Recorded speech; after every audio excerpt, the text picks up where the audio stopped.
I know it's a little self-serving. Bam, we're live. But I wish some of these companies would just work with us, and we could do so much for their events if there was just like, it would be so easy to promote. This isn't exclusive to the CrossFit scene either.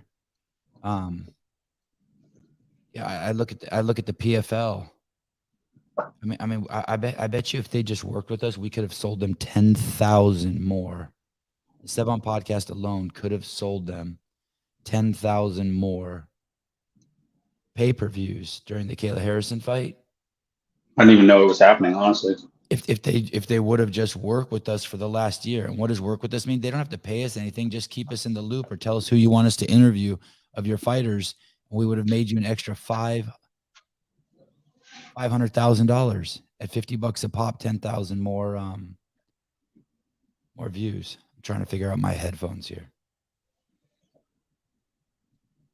Can you still hear me? Yeah. Let me tell you, like, this thing just happened to me. Jedediah Snelson, Mm-hmm. he just sent me the link to Wheel Wad.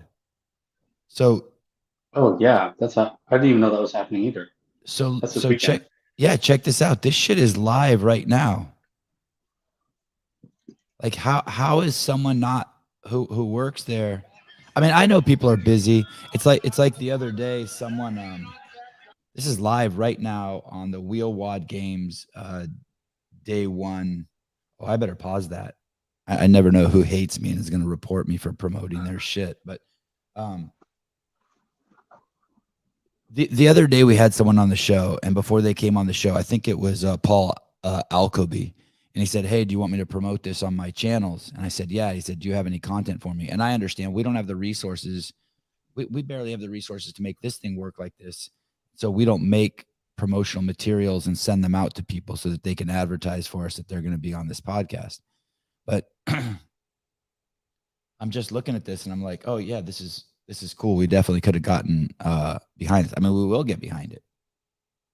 But there's so many things that we could help where it could be mutually beneficial. I think Kim is over there. Kim Decorel. Oh, the lady we had on who can't see. Yeah, I think she's competing this weekend. That's awesome. It's awesome. And it looks like a great venue. Yeah, it's a massive field house. It's really cool. It looks like this is just day one. Subscribe to this. Subscribed. Turn on all notifications. You know what I was tripping on the other day is we live in a weird society. You can follow someone on Instagram, but then make it so that you don't get any of their notifications. I heard the CEO or president saying this, like it was a good thing. And then you can turn off the fact that you see any of their content so that they won't know that you unfollowed them. Yeah, just like mute them. Yeah, I'm like, what a fuck. It's like promoting deceit. Like, hey, dude, if you want to unfollow someone, just unfollow someone. There are a couple pages that I've done that to, like meme pages or something, where I've like followed it, but I've muted them because they just take up so much of my feed. Right. And then, right. But like, if it's like a private page or something, if somebody I know sends stuff from there to me, then I can still see it. But that's the only reason I would do it. Yeah, he actually couched it as if you don't want him to know that you unfollowed them. It's such a. I don't really care. Yeah. I'll go through my followers and unfollow like 300 people at a time, just because they're of no use to me. No offense to those 300 people. One time I unfollowed everyone on my page. I thought maybe it would help me get unshadow banned. And I got like a dozen people who hit me up asking if something's wrong with our relationship. I'm like, no. I mean, it's like Dave. He doesn't follow anybody. Right. Those are high. Doesn't like you. Those are high maintenance friendships. You know, the same thing. If you don't think that your friends lie to you, or if you hold your friends to a standard that's so high, you're never going to have any good friends. I would even argue, like I had a friend one time who owed me $4,000, never paid me. Another friend owed me another friend I lent $3,000 to so they could finish their MBA at what's the school in Malibu, at Pepperdine. My neighbors one time robbed me, and then the guy came over. He was paranoid. I think he was on meth and admitted it and gave us all our shit back. And my roommates at the time wanted me still to report him to the police. I'm not doing that. I don't. I would argue that my friendships that have gone through that shit are richer. I've had roommates who are heroin addicts who stole my bike and sold it. I'm not telling you that it doesn't frustrate me,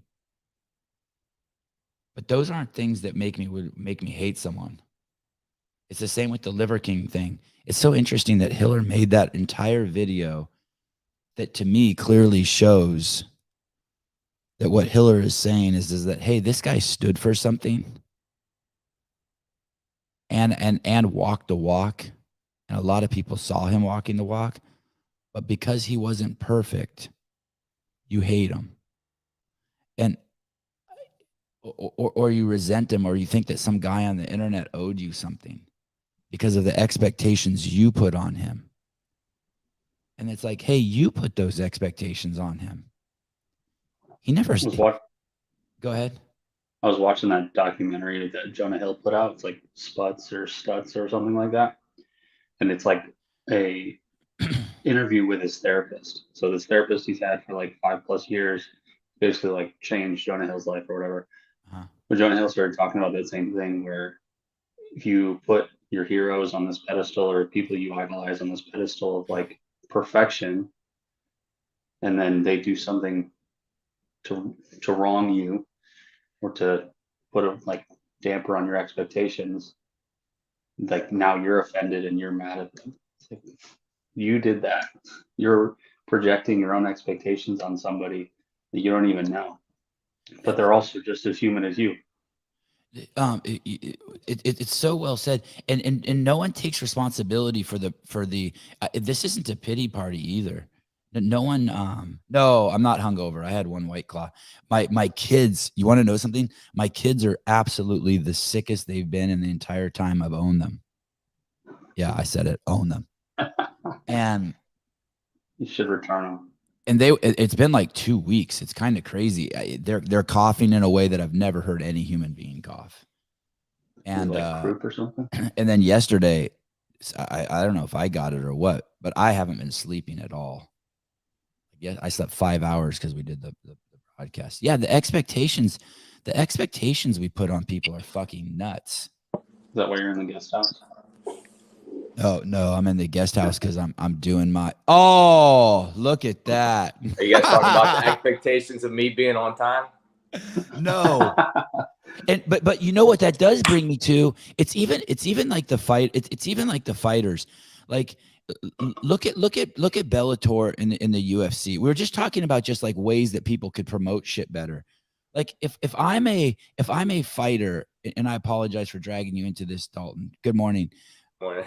Dalton Rosta, undefeated in 7 amateur fights, undefeated in 7 professional fights, basically 14-0, fighting on December 9th on Showtime at Mohegan Sun. It's going to be an epic fight. One of the most beautiful human beings alive, a man that's as big as a 205er and fights like a 155er. It's going to be a truly, it's a pleasure watching him perform. If I'm a fighter and I'm in and I work at you're at a American Top Team, right? Yes, sir. And I have more followers than Dalton. I would take a fucking picture with him and post it on my Instagram. Like there should be this. I noticed that like even with the CrossFit athletes or with all these other athletes, like everyone should be promoting everyone, and there should be like this crazy synergy. And I just don't see that as much as like look at Patty Pimlet and Molly Meatball. No one would fucking know who Molly Meatball is, Meatball Molly. But Patty just fucking drug her onto the train. And she's killing it. Yeah, I mean, you can't give all that credit to Patty though. She's done her thing. Cage. She had that spinning elbow too that kind of put her on the map. Yeah. I'm not saying that, but like here's the truth. This is one of the greatest up and coming fighters ever.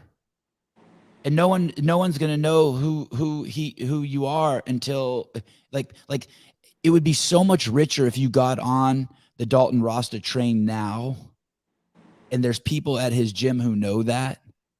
And I don't know. I just think that there should be a synergy, that people should be lifting each other up. It takes nothing from another fighter by promoting you. It takes nothing from if that dickhead LeBron James were just to put his arm around the rookies and take pictures and put them on his Instagram. It would do. It takes nothing from him. That's the thing people don't realize. When you elevate, what is it? Rising tides raise all ships. I hugely believe in that. MMA is an individual sport, though, you know, and a lot of people, believe it or not, some of these fighters are in it just to make a paycheck because they have no other way to. You know, right. I respect it. They don't care about like getting famous. Some people do, on the other hand, and they have other ways of making paychecks, but they're doing this for attention. But I say the good majority of people that do this were good at fighting or realized that they had potential to be good at fighting, and it was a pretty easy way for them to make a paycheck rather than, you know, going to college or, you know, or seek out other opportunities that really weren't there in the first place. Crazy tough road to toe, though, right? I mean, becoming a fighter is just, it's like. Yeah, it's not for everybody. You don't play fighting. It's not like every other sport where you play. You know, you don't play fighting. And that's the truest thing. People die in the cage. You know, people die in the boxing ring. It's a very brutal sport. When you lose, it can be very humiliating. You know, millions of people are watching. UFC, Bellator, PFL, at all. Millions of people are watching. And you could be on top of the world and everybody's your fan and you're winning and winning and winning. And then you see it all the time. One person takes a loss, everybody starts shitting on them. You know, sometimes it's a really bad loss. Somebody gets knocked out and they're humiliated in front of everybody in the world. And that's a risk that they have to take going into the cage. And you hear a lot of fighters talk about it all the time where they're like, I can get knocked out, you know, and it's humiliating and the whole world will get to see that. So that's the fear that a lot of these people have whenever they step in the cage. How many deaths is it? Is it 9? 7? 7 recorded deaths resulting from mixed martial arts. And then 9 from unregulated bouts. Yeah, and you have to understand this is a newer sport too, 1990s. And every fight changes your life. Every fight's your Super Bowl too, which is fucking nuts, right? It's like, especially a guy like you who has an O in the loss column. But I always trip on that. There must be so much fucking insane pressure on fighters because every fight is literally the Super Bowl. You don't have any. It's not like the baseball season or the basketball season where you have, you know, I don't know how many fucking 100 games those guys play. God, dude, it's crazy. You're undefeated. It's crazy. Yeah, I mean, every single fight you step into, if you lose, you know that, I mean, win or loss, regardless, it's not erased from your record. Where you look at football and other sports, they have seasons. You know, a team might do bad this season. The next season, they're doing well. Everybody hops back on the train. Everybody's excited. The whole fan base is going crazy. You know, they might finish undefeated like the freaking Patriots did or like the Dolphins did back in the 70s. And they ended up winning a Super Bowl. But, you know, those are the glorifying moments. But sometimes, like this year with the Steelers, where we're a winning franchise year in and year out, we're not doing so well, you know. But people are always like, there's always next season. With fighting, you go out there, you get knocked out, you get humiliated, you get a loss on your record. That doesn't get erased. You just keep fighting. And there's always going to be people talking about that loss. Yes. Speaking of losses, did you watch the Israel Alex Bahia fight? Mm-hmm. It's a great fight. As a fan, when I look at Alex Bahia, I can't even believe he's a real human being. He's huge. Dude, huge. Biggest 85-pounder I've ever seen in my entire life. Dude, he's listed at 6'4", but Izzy was like 6'3", and he made Izzy look short in the cage. It might have just been the camera angles and like how he's in his stance, but nonetheless, he still looked massive. And then on top of that, you know, Izzy was kind of looked like a toothpick next to him too. It's like, how does this guy make 185 pounds? Yeah, absolutely nuts. Is it hard for you to make? I watched a bunch of your interviews yesterday, and you're extremely passionate about the way you treat your body, what you eat, and actually even who's involved in that process. Is it? It sounds like it's kind of easy for you to make 185, or I shouldn't say easy. It sounds like you have it really dialed in. I couldn't believe what I heard you say yesterday. You said that the day before weigh-ins, you drink a gallon of water. Yeah, I still do. And there's a lot of fighters that will cut their water out 24 hours before. If we weigh in at 9 a.m., they'll have their last bit of water at 9 a.m. the day before on Wednesday. There's a lot of guys that don't eat or drink water.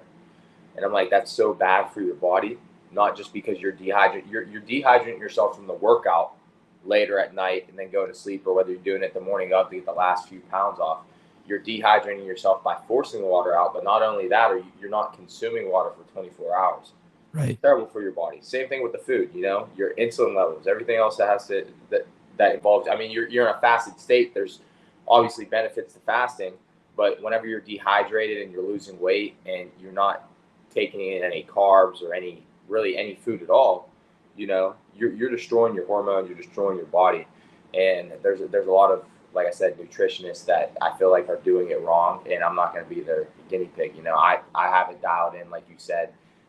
I wouldn't call it easy. It's easy for me. It's not going to be easy for 99% of human beings. You know what I mean? Then that's why at the top of each sport, you have less than 1%. I want to share this with you guys. This is from Dalton's Instagram page. I don't think I sent you this, Caleb. That's why I'm pulling it up. Okay, here we go. Let me know if you guys can't hear this. I'm out of my normal studio, so my shit can get a little weird. It's what y'all all been waiting for, ain't it? Well, people pay paper for, damn it. They can't stain it. They want something new. I apologize. So let's get reacquainted. Hold on. Where's that video where it's got Conor McGregor? Oh, here it is. Is it? Yeah, here it is. This is great. You've got to feel some way. So why not feel unbeatable? Why not feel untouchable? Why not feel like the best to ever do it?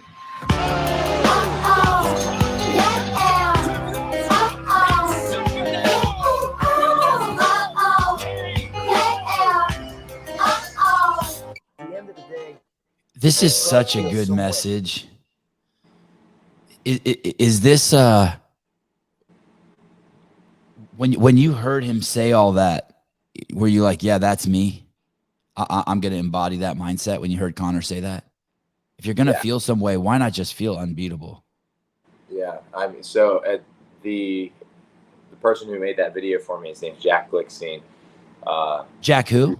Jack Glickstein. He's up and coming, like videographer and media guy. He's with like Cage Media, and he does a lot of my stuff. And I mean, just going off the quotes, that's Conor McGregor, someone I looked up to since I first. Yeah, he's young.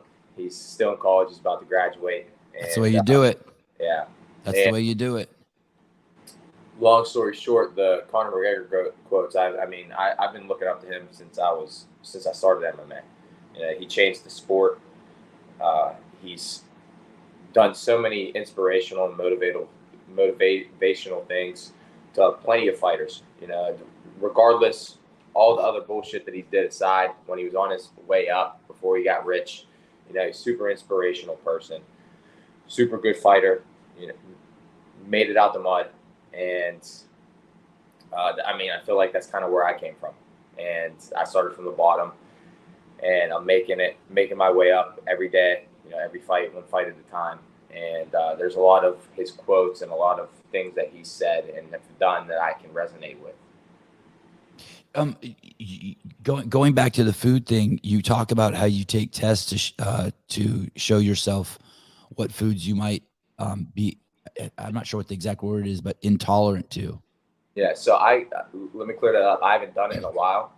The first time I did it again was just recently. Elite Living and Health, the company I'm sponsored by, just joined the team recently.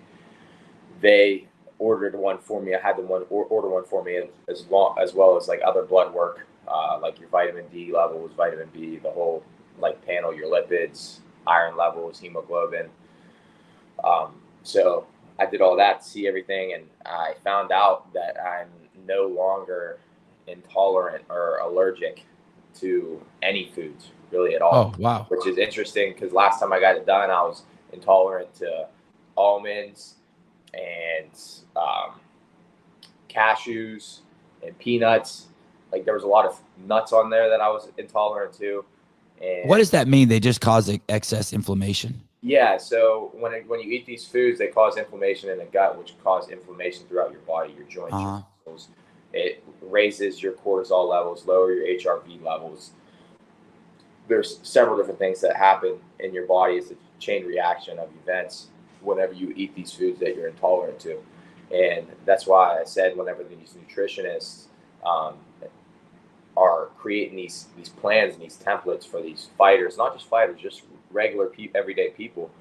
Yeah, there's still a possibility for you to lose weight just because calories in, calories out, but metabolically, you might not be doing the healthiest thing.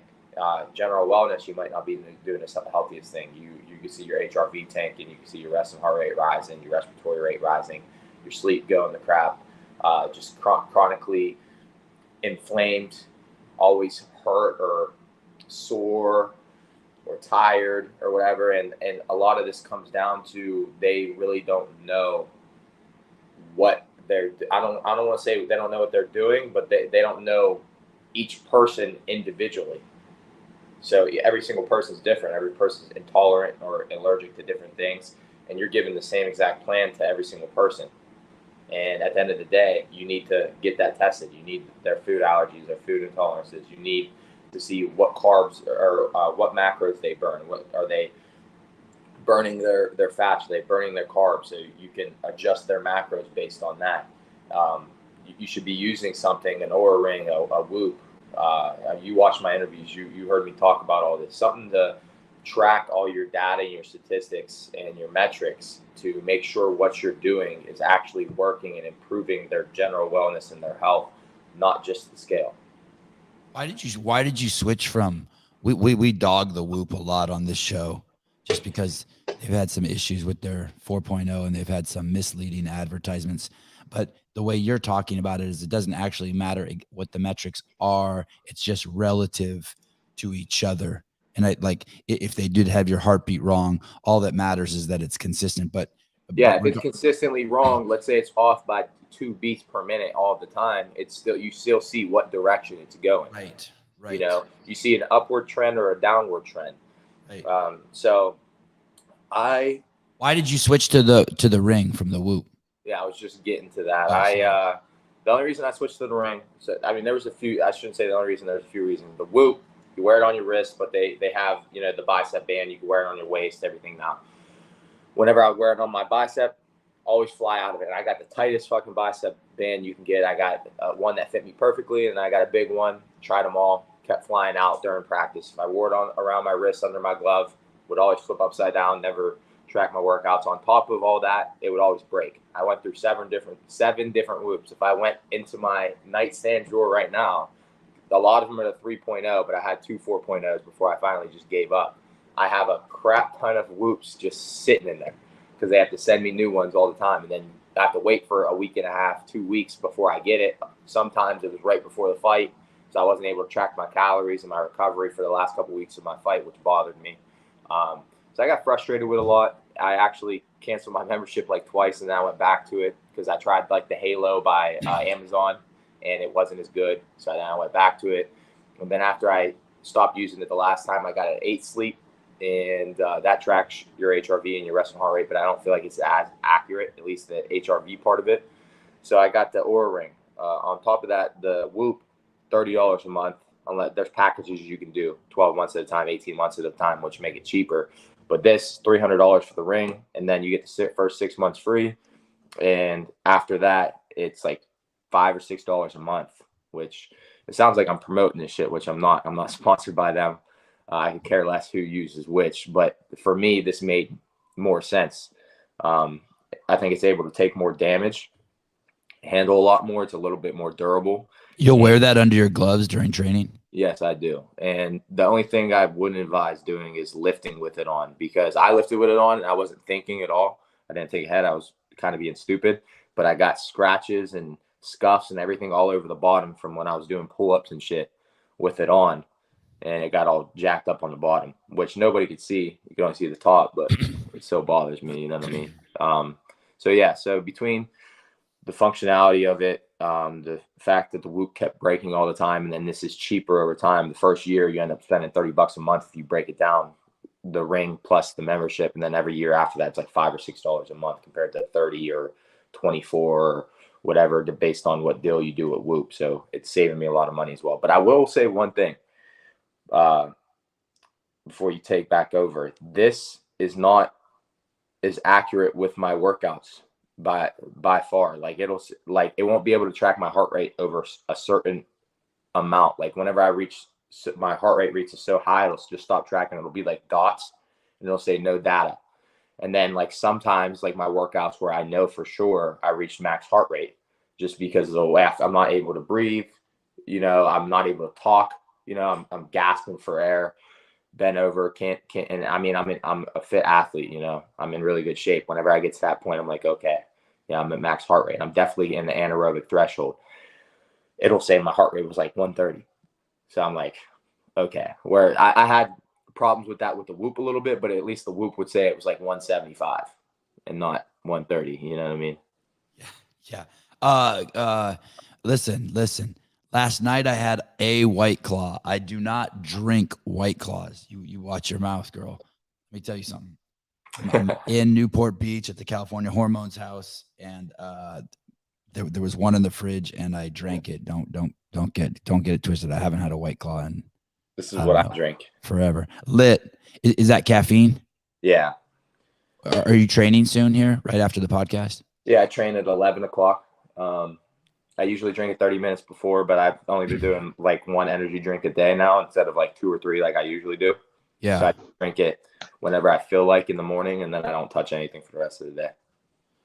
And where are you right now? What state are you in? Florida. Okay. And when do you head up to Mohegan Sun?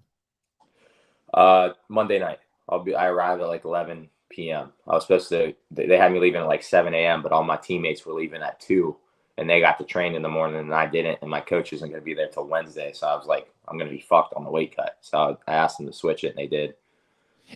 So you go up on Monday, but you don't fight until Friday. Yeah. But I mean, I actually like this better. I'm glad they switched it because I don't get there till Monday night. I get like pretty much the whole day back here. I get to cook my meals still. And then I don't get there till late Monday night. As soon as I get there, I'm probably going to go to sleep. I wake up in the morning. I got Tuesday and Wednesday, you know, to work out. That's only 2 days. And then I weigh in Thursday morning, you know, so I'm only there for 2 days. And I only got to worry about killing time for 2 days, because besides working out, and it's also going to make my Tuesday busier since I'm not there on Monday. So I'll be doing more media shit on Tuesday. So it'll go by fast. I won't be thinking about the weight cut as much. And I think it'll be a lot easier. Will you go with your girl? Will she go with you? She comes up on Friday, I think, the day of the fight, just because of the WWE stuff. Oh, right. Oh, how is that going for her? Going good. She's getting her name pretty soon. Oh, shit. I don't know exactly which one it is. She had a couple ideas, but then plus, holy shit, she's doing it. Yeah, I don't want to be, you know, putting her announcements out there before she's ready to either. Oh, that is so awesome. That's big time. That's awesome. Is there a lot of synergy between you two in terms of aspirations, pushing hard, just your paths in life? Like, is there a lot of like, do you guys work? Like, is it great? It sounds like she's an inspirational person in your life. Like, she's just not just sitting around on her ass. She's a go-getter. She's definitely a motivated person, and she wants to constantly do more. So it's nice. It's nice having those people around. That's how my friends are. And that's the type of people I surround myself with regardless, you know. So she's doing great for herself, and she's going to continue to. And she was the same way with CrossFit. She was always, you know, training 2-3 times a day, you know, working towards her goals. And she didn't get them before she switched over to the WWE, but you could tell she was working hard to get there. Dalton, are people afraid to fight you? 100%, bro. 100%. That's why Romero Cotton ducked me like 3 times before he actually fought me. And then the result is, I mean, you could tell why he didn't want to fight me. Is that cool or is it frustrating? It's frustrating. I'm not the guy that wants to go around puffing my chest saying everybody's scared to fight me. I'm the best fighter in the world. That's my goal, you know, but my goal isn't out here to be the scariest guy or that people are afraid of. It causes problems for matchmaking, for one, but two, I want to continually test my skills. I want to fight people that are really good. I want to fight people that are going to push me to places where I haven't been. You know, I haven't fought that person yet. I thought maybe Romero Cotton could have. You know, as much as shit as I talked on him, he was a really good wrestler, 3-time NCAA champ. You know, I know how good my wrestling was, but I was like, all right, this is a true test of how good my wrestling is. I believe I'm a 3-time national champ level wrestler, but let's find out. And I thought maybe he was going to push me to some situations where he had me on my butt and he was going to have me like fighting to get up really hard. And I was going to have to pull something out of me. Maybe I would have got tired from grappling a lot or having him wear on me or whatever. But he wasn't that person. He couldn't take me to that place. And I was excited to potentially go there, you know, to see exactly how great I am whenever my back's against the wall. And he wasn't the person to do that. So you knocked him out. You knocked him out in the 3rd round. Yes, sir. I was looking at this guy. Is this guy? What's his name? I think it's John Salter. Mm-hmm. I have his name right? Yeah, UFC vet, former. John Salter is he? So he's avoiding you. He doesn't want none. So I don't want to. I don't know. Honestly, Romero Cotton. We got the contracts out and shit before, and then he just pulled out. This guy, we never got a contract. He never actually agreed. I don't know what the reason is. You know, he could be hurt. He could have some personal issues going on. I don't want to put any labels or anything on that. But I was offered the fight twice back in July before Romero Cotton. He was the original opponent. He said no, or it didn't come to fruition. I don't know what the reasoning is, like I said. And then again, it was supposed to be November 18th. In Chicago, and then he said no, and then they offered me a guy named Imam Shafi Aliyev, who's 9-0, Dagestani dude wrestler. I thought for sure this dude would say yes. You know, they have pride in their wrestling, but he's also Romero Cotton's teammate, so he saw what I just did. Is that guy ranked? Is that guy ranked? No, he's not. He made his debut with the promotion, but it got to the point where they're trying to find guys outside of the rankings to fight me because it's hard to get people to take the fight. It's a risk versus reward thing, you know. John Salter doesn't want to fight me. He's ranked number 3. I'm ranked number 5 now. But before I was ranked number 5, I was ranked number 8. Probably didn't make sense for him, the risk reward, because he doesn't gain much. But at the same time, it's a tough fight. And then Fabian Edwards was fighting October 29th in Milan, so that was out of the question. And then Tokov, number 4, is fighting for the title next against Johnny. My teammate, Austin Vanderford, is number 7, so I obviously don't want to fight him. Then I already fought Romero Cotton, who's ranked 9. Number 8 was Lorenz Larkin, who moved down to 70. So it's like the whole entire top 10 was just all over the place. You see what I'm saying? I went through who else. I missed Aaron Jeffrey. Aaron Jeffrey, he just debuted in the top 10. He beat Austin. That's why Austin got bumped down. But And now, oh, he froze. Did he freeze for you, Caleb? Yeah, he did. He froze for me too. He got too close to his phone. Maybe you got a phone call. did you lose me? I did. We lost you like for 5 seconds. Yeah, I said Aaron Jeffrey. He's one person I missed. He beat Austin. That's when he debuted in the top 10. And I said he'll probably be an opponent in the future. I believe Bellator probably plans on having us fight. I don't know when, but he's a good fighter, well-rounded. And now you're fighting this guy, Anthony Davis, who's ranked 10th, and you didn't have to fight him. Yeah, Anthony Adams, but sorry, Anthony Adams. You didn't have to fight him. No, I mean, I wanted to fight him. I actually asked for him. So I'm looking at the rest of the top 10, and I'm like I said, I went through everybody, and I'm like, all right, what about, I just was asking for people after people because I was like, I want to fight. So what about this guy? What about this guy? What about this guy? And I got to Anthony Adams, and they said yes. So they're like, I like that matchup. And then Damn, we lost him again.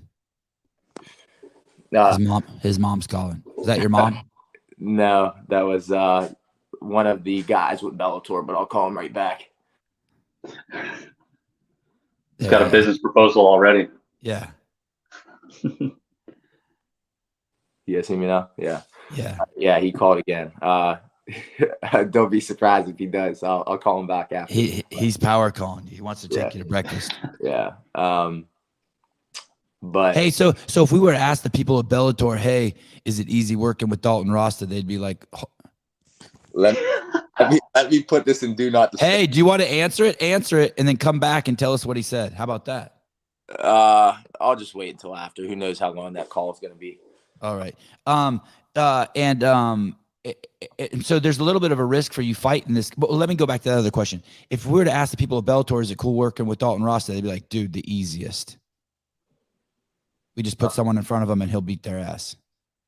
Yeah. How much weight do you cut? So right now I woke up this morning 199, so I'm 13 pounds over. I'll probably go into fight week at 198. On Monday, I'll probably wake up 198, Tuesday 197, Wednesday 196, and then I'll probably cut 10 pounds that day or so. And what's your favorite, not in terms of what you like, what do you think is the most potent regiment for building your metabolic capacity in the ring? Your ability to go. Sparring. It is sparring. Yeah, sparring, wrestling. I wouldn't say jiu-jitsu. Jiu-jitsu is pretty easy. But, yeah, wrestling. Wrestling's probably the hardest thing, in my opinion, on this planet, just because you're using every energy source in your body. At the same time, you have another person the same weight as you weighing on you and pushing back against you. You know, it's not like you're just pushing a barbell that weighs X amount of weight and that's it. You got, if I'm bench pressing 200 pounds, let's use 200 pounds because let's say I'm going against a 200-pound person. I'm just pushing the weight. You can keep going till your muscles are exhausted, then you can't push the weight anymore. You know, that's it. It's muscle failure. But when your muscles can't go anymore and you're going against a guy that's 200 pounds and he's pushing back against you, so you're pushing 200 pounds, you're trying to take him down, you're getting in on his legs, you're lifting him, it's not working, you're fighting against him. You're using your cardio, your aerobic threshold, you're using your anaerobic threshold whenever you're doing the sprints. Every time you shoot, it's like a split sprint simulation. Then you chain wrestle. Then you have somebody's weight on top of you. He's pushing back against you. At the end of the day, it's like I said, it's going back to the barbell. It's not you're just pushing 200 pounds. You're pushing 200 pounds, it's pushing back. Plus, on top of that, you're using every energy system that you can possibly think of. And whenever your muscles start to give out and your lungs start to give out, that person's still in your face, still coming. So it's different, you know. Fighting's hard. I believe it's one of the hardest things on this planet too. But if we're talking about one single discipline, wrestling's the hardest. So I think for the grappling aspect and most aspects of the fight, wrestling is what's going to get your cardio through the roof, and then sparring next.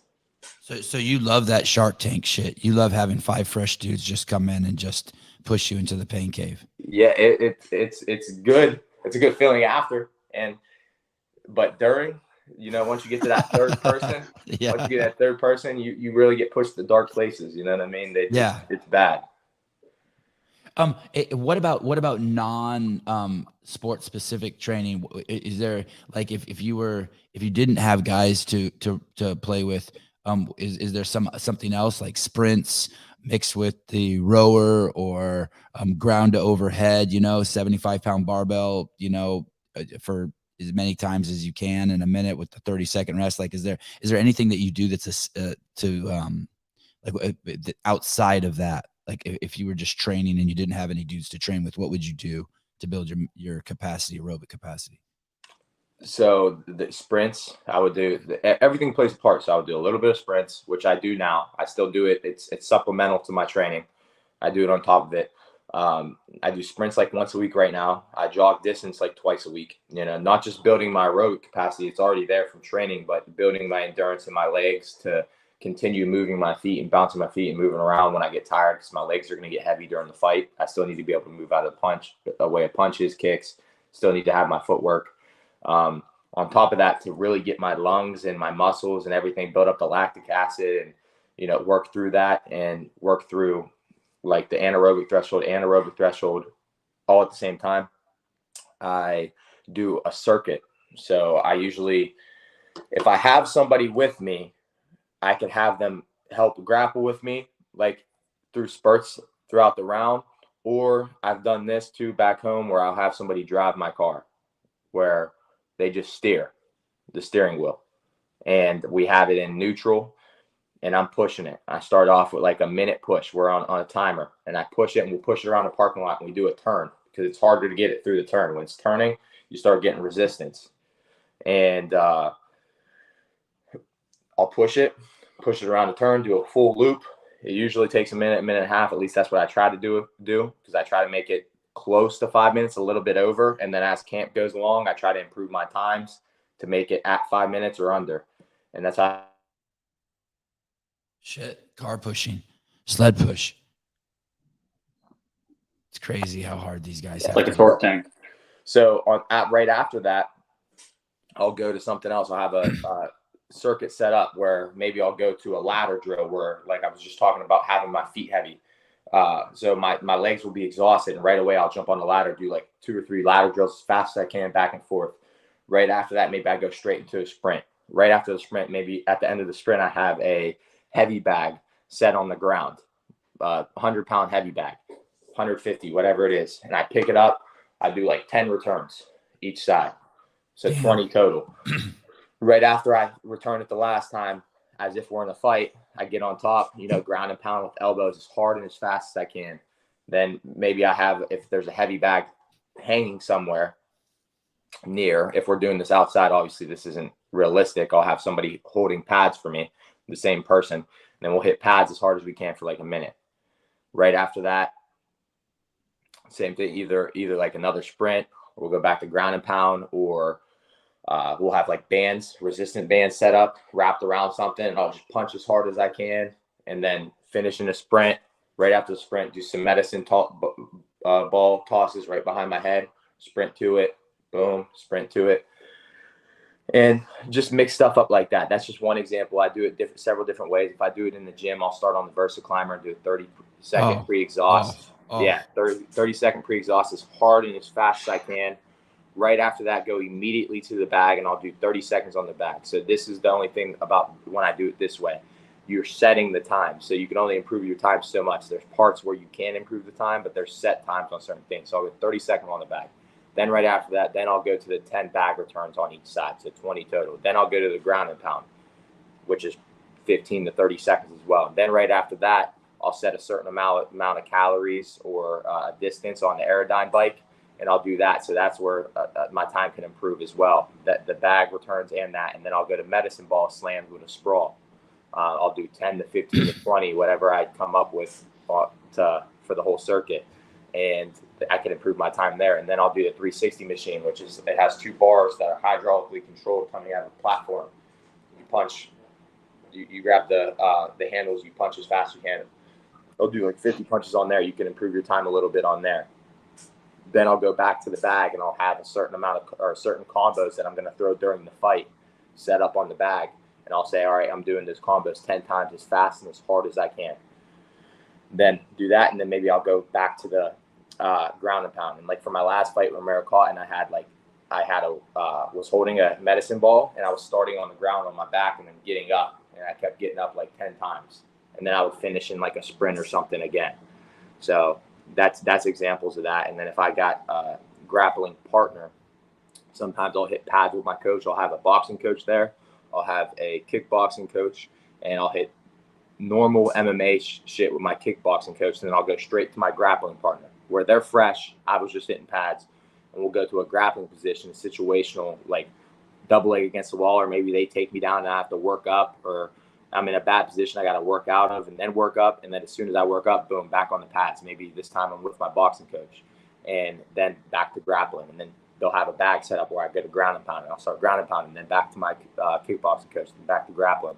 You do that for 5 minutes, and they'll do 3 to 4 5-minute rounds of doing that as well. So there's plenty of things you can do to simulate it.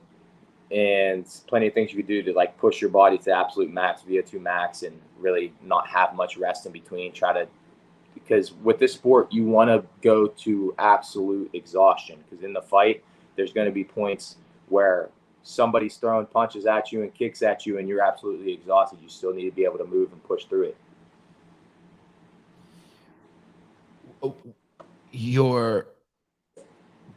When I kind of have these I always feel like I'm checking my emotional state as I go through the day. Like, like if someone opens their car door and hits my car door and it upsets me, I know that I'm not at my best emotionally or mentally, right? Or if, I kind of see, or like, if I order a drink somewhere and it should only take 30 seconds and it takes 5 minutes and I start getting frustrated, I look at myself, I'm like, why can't you handle that? And I always want to just be like accepting reality so that the things I do care about, I can be 100% focused on, right? Like all I should be caring about is my kids and this podcast. That's it. My wife, nothing else. Everything else should just be just like, it's just my life. I'm guessing it kind of, there's ways that they've said it. Only worry about the things that you have control over. Do you have certain things that you see in your life that show that you're mentally ready for fights? Like, hey, that shouldn't be bothering me. I should be just so chill. Who gives a fuck about anything? All I should be worried about is getting in the ring with Anthony and fucking knocking him out. Yeah, I mean, most of the time, it really takes a lot to get under my skin or get me irritated. One of the things that irritate me, if I am cutting weight, and this is obviously an external factor, or if I'm dieting, or I don't have my caffeine for the day, or I'm tired, I had a bad night of sleep, I'm run down from training. There's times where I can get irritable at simple stuff, like if I say something and somebody makes me repeat myself like 3 times, and I'm like, I just said it 3 times, and then I get a little irritated. And just stuff like that. But besides that, I'm not the type of person that where you see some people throughout the day, like you said about the water, that they can just get irritated about stuff left and right. And you always see them mad. It seems like they're just an angry person. Just a waste of energy. Yeah, I think 95% of the time you can't get under my skin. The other 5%, yeah, but there's usually external factors, whether it be I didn't have my caffeine, I'm cutting weight, I'm dieting. Maybe I had a bad practice, stuff like that. I saw a video where it was titled "Dana White wants Dalton Rosta in the UFC." Are there rumblings of that? You saw what? I saw a video titled yesterday, Dana White. I think it was published like 8 months ago. It said Dana White wants Dalton Rosta in the UFC. I've never seen that. You haven't seen that? Okay. If you just type in your name, it's like the 4th or 5th video on YouTube that comes up. How many more fights do you have with Bellator? I have 3 more on this contract. There it is. Okay, yeah. Dana White wants to see him in the UFC. Dalton Rosta highlights. Well, so I couldn't tell if that was clickbait or if that was real. I went through the video. Okay. Yeah, I've never seen that. Who made it? 5th or SOG MMA? Yeah, I don't know. Hey, does Bellator set you up to do interviews, or is all your promotion on you? Bellator now, Mike Fidel, he calls me or texts me and sets up some interviews and stuff. Like I just did a bunch on Tuesday, or maybe it was Wednesday. I did a bunch like back to back. He tries to set them up for me so they're in a row, so I can just do it all in one portion. But there's other people that reach out to me outside of that I set up. You're one of them. But we've been doing this for a while. Sometimes I get new guys popping in and asking to do an interview here and there. And I try to make it work with their schedule and my schedule. They're always asking me what works with me, and a lot of the time what works with me doesn't really work with them. So I try to work around them a little bit, but sometimes we're not able to make it happen. Are you a I don't even like this word, but are you a forgiving person? Yeah, I'm a forgiving person. Why? Yeah. I'm just wondering, is it easy to, I'm just looking, because I'm thinking about all the Liver King that's going down. I don't know if you follow that drama. Yes. And I saw the video he just posted last night about he's as sorry as a man can be and everything. Everybody, I mean, everybody that knows anything about steroids, there's a lot of people that sit there and point the finger saying people are on steroids that aren't on steroids just because they look good and they do everything right. But when somebody's on steroids, like the people that know when someone's on steroids know they're on steroids. So I didn't need most people that follow him for the entertainment or follow him because they still do believe in a lot of the stuff that he says. But a lot of those people aren't going to be offended because they knew he was on steroids anyways. Most people aren't going to want to admit that. But I think or like me, I just didn't care. I just like the guy. He's been on my podcast. He's great. And I like his message. What do I like? He's not perfect. None of my friends are perfect. I'm not perfect. Yeah. I mean, I don't care. And I don't know why it gets such a bad stigma. I mean, when I say stuff like this, people immediately think like, oh, he's on steroids. But I have no problem with steroids. Like, people use drugs every day of their life. People go out and do coke. You know, they get plastered drunk every night. They smoke weed until they can't move. There's several other drugs, ecstasy, all the party drugs, all the recreational drugs that people do. Yeah. And all those people, it's crazy. They do all this shit. And then as soon as they see somebody that's ripped, they say, oh, he's on steroids. Like, it's supposed to be an insult, whether they are or not. But like, it's a problem. It's like, look in the mirror. Look who you're criticizing. Look what you're criticizing them for. And then look what you do day in and day out. If Liver King wants to do steroids and that's all he's doing, you know, that's up to him. You know, if he thinks it's making him better physically and it's making him more confident, it's making him healthier, you know, as long as he's not abusing the shit. Because if you don't abuse steroids, they're good for you. How many people in the United States, men, are on TRT? Because it improves California Hormones. My best sponsor. Please, everyone, contact me now. California Hormones. I get you free doctor's consultation. Thank you. Okay, go ahead. Sorry, Dalton. But I mean, that's my point. There's so many people in the United States are on TRT. It's a therapy that like a lot of men in the United States need. If he's taking it and he's adding a couple other anabolics in there just to improve his health, improve his well-being, improve his strength, improve just his quality of life.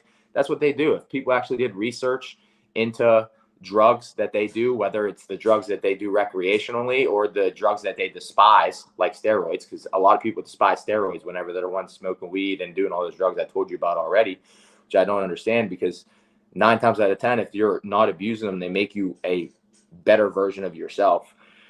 I just think if people looked in the mirror and stopped criticizing people for for doing the same thing they're doing, but under a different name of a drug or whatever, saying that their drug is better than their other person's, then I think we live in a better world, because there's too many critical people, and they're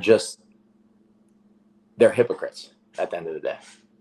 I would, all my best relationships are the people in my life who have given me the most second chances. I mean, how many times have I, fucked over my mom and dad, or my now wife and girlfriend of 20 years. These relationships don't last unless we give, I don't know what the word is, grace, patience, like I was saying earlier in the show, I had a friend I played Frisbee with, every day for 5 years. I lent him $4,000 and he didn't pay me back. I'm not throwing that relationship away. I'm just not going to lend him $4,000 again. The relationship means too much to me. Yeah, $4,000 is a lot. Maybe you could pay. I hear you. I hear you. $50 at a time over time or something. Well, in all fairness, I gave him a shitload of weed to sell for me. He's like, hey, you got to come by. I got the $4,000. I didn't go over there until 2 months later to get the money. This is like 20 years ago. I'm like, hey, you got my money? He's like, nah, dude, I used it to pay rent. And I'm like, God, I should have never left that $4,000 with you for 2 months. So I kind of own it. But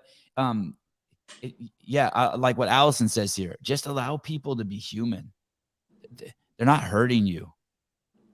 Like no one's,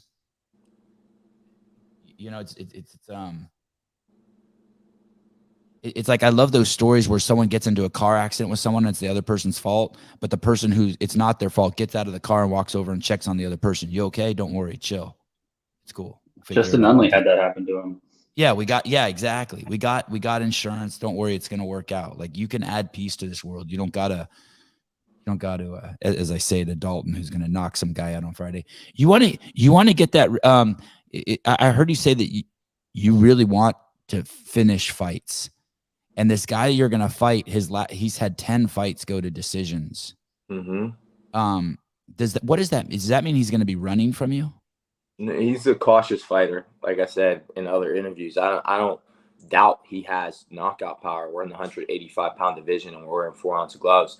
I don't doubt it, but he doesn't utilize it very much because he's so worried about getting knocked out himself. He wants to play it safe. He wants to fight cautious. He'd rather fight to a decision and win. And like I said, I'm not doubting that he doesn't have it, so I'm expecting both. I'm expecting him to come out, try and knock me out. I'm expecting him to come out and try and point me. I'm ready for both versions. Any concern about fighting a guy that's ranked below you, that you have to put your shit at risk, your undefeated record at risk, and your number 5 ranking? No, every single fight for me is a risk. I've risked shit my entire life. I'm not afraid of risk. Awesome. Hey dude, I appreciate you coming on. I kept telling myself, hey, he has a fight in a week, only keep him on 30 minutes, but the selfish kind of guy I am, I kept you on for an hour. It's all good. I enjoy being on. I'll be watching closely. Please tell your lady congratulations on having such a great boyfriend, and also for just all the killer shit she's doing. I follow her on Instagram and I'm watching. I'm stoked for her. I will, but she watches the show, so you pretty much just told her. Awesome. Congratulations yourself. Awesome. All right, brother. I will be watching Friday night. I really appreciate you coming on the show. If people like you didn't come on the show, I wouldn't have shit to do. So I appreciate You didn't even notice I was wearing your shirt, bro. Oh, I noticed when you first came on. I was like, "Fuck yeah!" Yeah, look, you're wearing it too. I figured. Yeah. I was like, I need to put a shirt on. I don't need to be a douchebag going in here with my shirt off. So I was like, always come. Everyone loves looking at you shirtless. Always come shirtless. I went in my closet. I was like, which shirt should I wear? And I was like, I got two of his shirts. I was like, see, you're wearing the CEO one at the bottom. You're wearing no plan B. I was like, all right, which one should I wear? I was like, all right, he's the CEO, so let me keep this one. Hey, do you drink coffee? I drink decaf in the afternoon just for like the benefits with all the antioxidants and stuff in it, like theobromine and all that. Does your lady drink coffee? Yes. Okay, I'm gonna have one of our sponsors, Paper Street Coffee. He's a great guy, Gabe. Send you some coffee. I'll bug you for your address here in the next couple hours. Okay. Awesome, dude. Thanks for coming on, and I look forward to talking to you again, dude. All right, thank you, man. I appreciate it. Thank you for having me on. Yep. Cheers. Thanks, Dalton. I'll see you guys. God, what a good dude. I sense I was watching all his interviews last night, and he seems a little more tense than usual. You think so? Just maybe a little bit. A little. You think do you think he's a little bit more seasoned? Maybe. I just thought that he's doing all these interviews and he's just like a few days out now from fighting, so he's getting a little wound up. How about when I said, what about that ring? And he goes, yeah, I was just about to answer that. I was like, all right. Just a little. Gonna jump through the screen and beat your ass. Just a little. Did you see that I sent you live call-in notes also? Yeah, I did. You want me to start pulling those up? I don't know. Yeah, maybe. Where am I? Did they all come through, or is it just from the top, starting at number 1? I got all the way down to 292. Oh shit! It's weird how. Oh, okay. Let's look at 292. Recently, I saw this. I don't know if they're making a bigger deal of this than it really is, and I just like picking on LeBron. And the main reason is the fact that this guy peddles Sprite. This guy acts like he cares, and he's a social justice warrior, and he peddles what is arguably the worst thing to society, soda pop. And I saw some statistic. I've shared this with you guys before. Like countries like Mexico, 55% of their calories consumed on average of a citizen in Mexico is from soda pop, which is absolutely just fucking nuts. I don't know. It's pretty high in the United States too. It's crazy high. And you can look around everywhere you go and you can see how sick and jacked people are. Oh, I wonder if my phones work here, by the way. I set my phone up too here. Open the phone, see if the phone works. So Jerry Jones is the owner of the Dallas Cowboys, and there's a photo, I guess, of him where it shows a bunch of high school students in 1957, white high school students not allowing some black kids in, some people with melanated skin into the high school. Jones, when asked about the 65-year-old photograph, told reporters last week he was merely present as a curious onlooker. So do they show the photo? No, I tried to click on that link and it just sent me to another article. So LeBron James in present time, in the present moment, December 2nd, 7:25 a.m. Pacific Standard Time, 2022, peddles poison to little kids. And I don't want to conflate the issues, but I am. But he's concerned about the owner of the Dallas Cowboys being in a photo where there's some racial tension, where there's some bad shit happening. I really don't know how any of you guys watch the NBA. I don't know how you participate in that. Is that it? Okay. Yep. God, doesn't that look staged? That doesn't even look real. With how many cameras are around? Yeah. Yeah, it kind of does. So is everyone who's white in that picture guilty? According to them, yeah. Imagine how much good LeBron could do in this world. Also says that Jerry Jones is in the back of the crowd. So imagine how much good he could do in the world. And yet, this is the kind of shit he does. It's so disappointing. It's so disappointing. Jethro Cardona, I haven't watched the NBA in years. Yeah, it's a complete that's the part I don't understand either. These are like openly racist organizations that he works for. The NBA, the NFL. Now hockey's about to go. What do you mean by openly racist, Sevan? Meaning they have fucking quotas. You have to interview and hire people based on their skin color.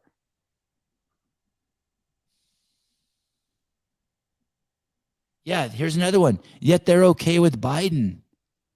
I bet you LeBron voted for Biden. I don't understand. I don't understand how these people put their head down on pillows at night.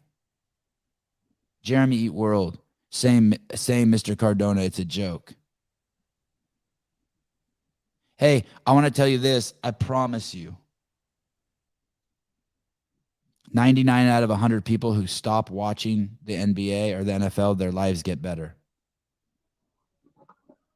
I'm telling you. I definitely stopped watching it. It was so boring. It's the same commentary, same people, same bullshit. That being said, I can't wait to get Tyson Bagent on the show.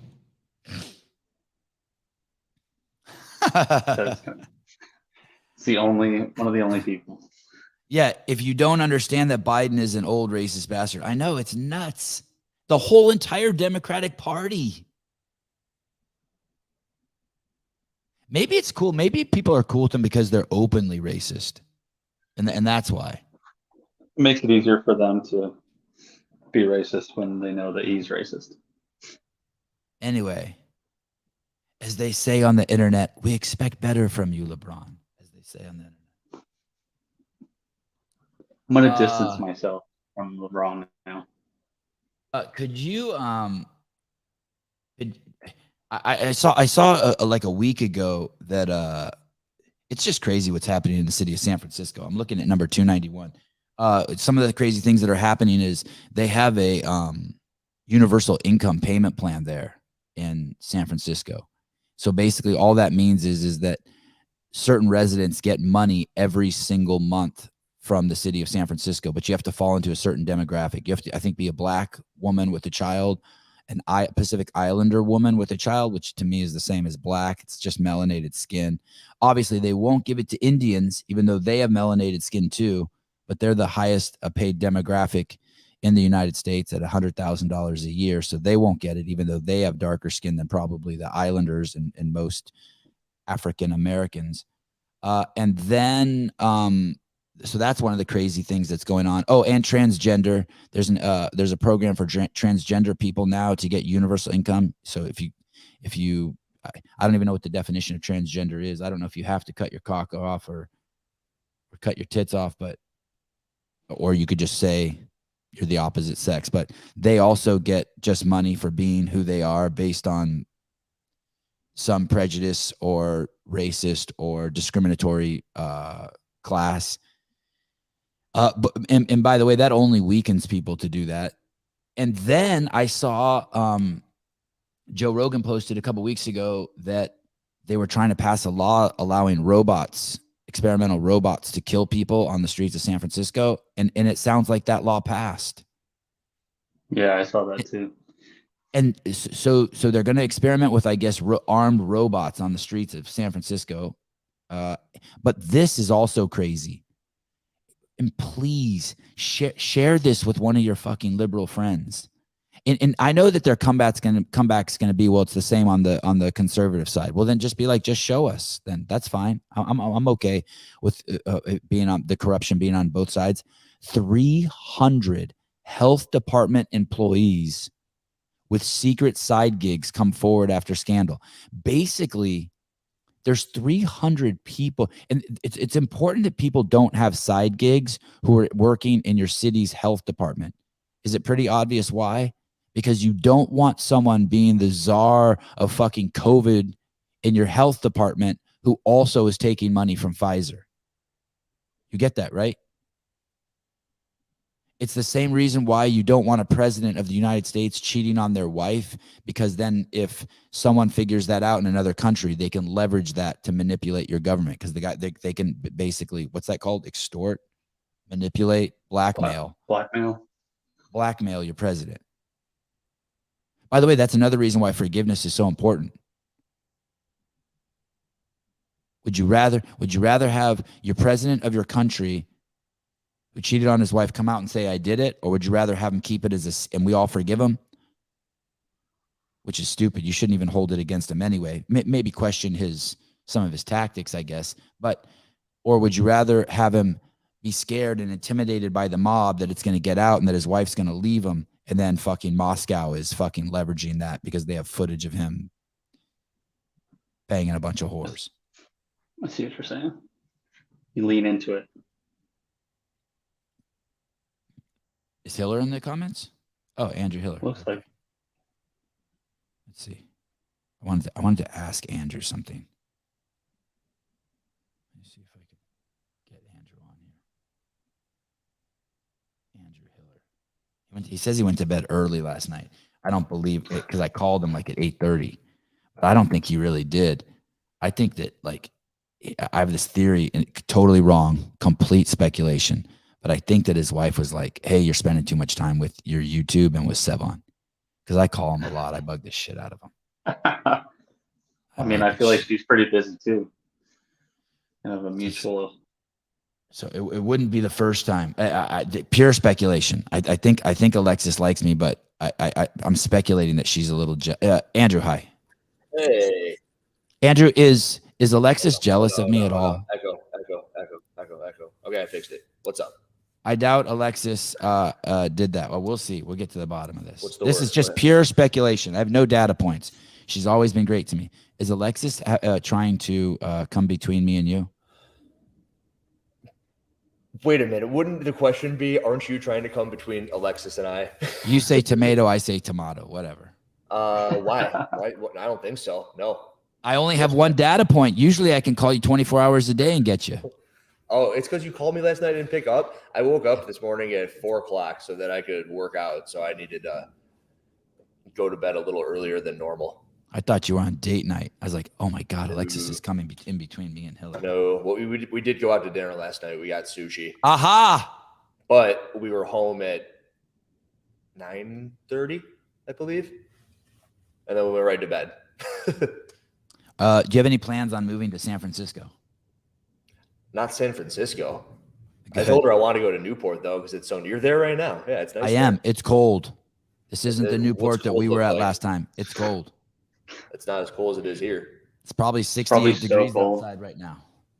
60 what? Oh my god. 68. Dude. Oh my god. Get You the- better get throw the on your fuck fucking outta parka, here. dude. It is 40 degrees here right now, and it was 22 yesterday. It's 40 degrees here. Where can you say where you're at? Is it legal? No. All right, it's cold. Now we know. We have an idea. What's the temp there, Caleb? It's like 45, 45. Oh shit! Uh-oh. Wow. You were drunk. Sevan got drunk last night and called Hiller. Is any of that true? I had we know one- the calling part is true.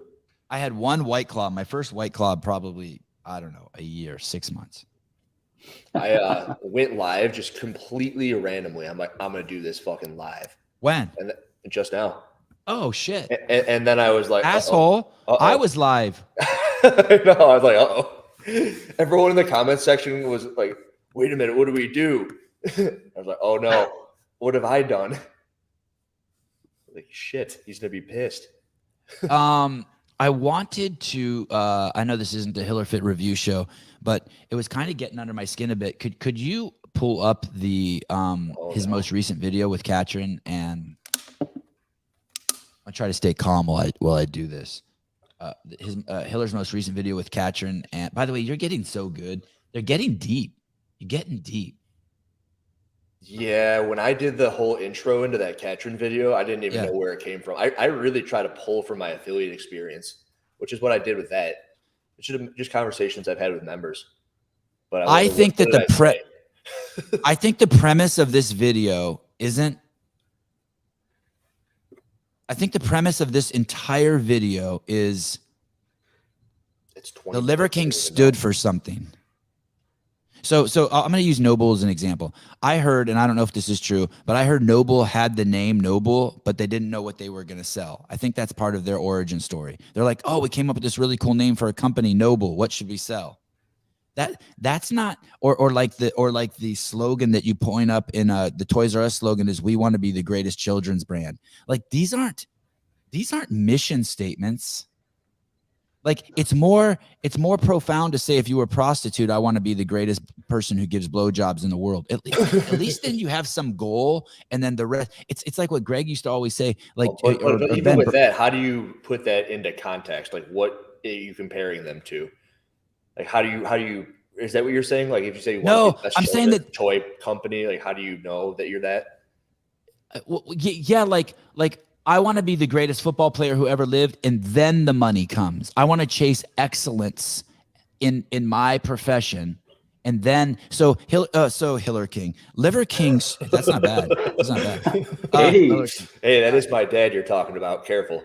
They that guy.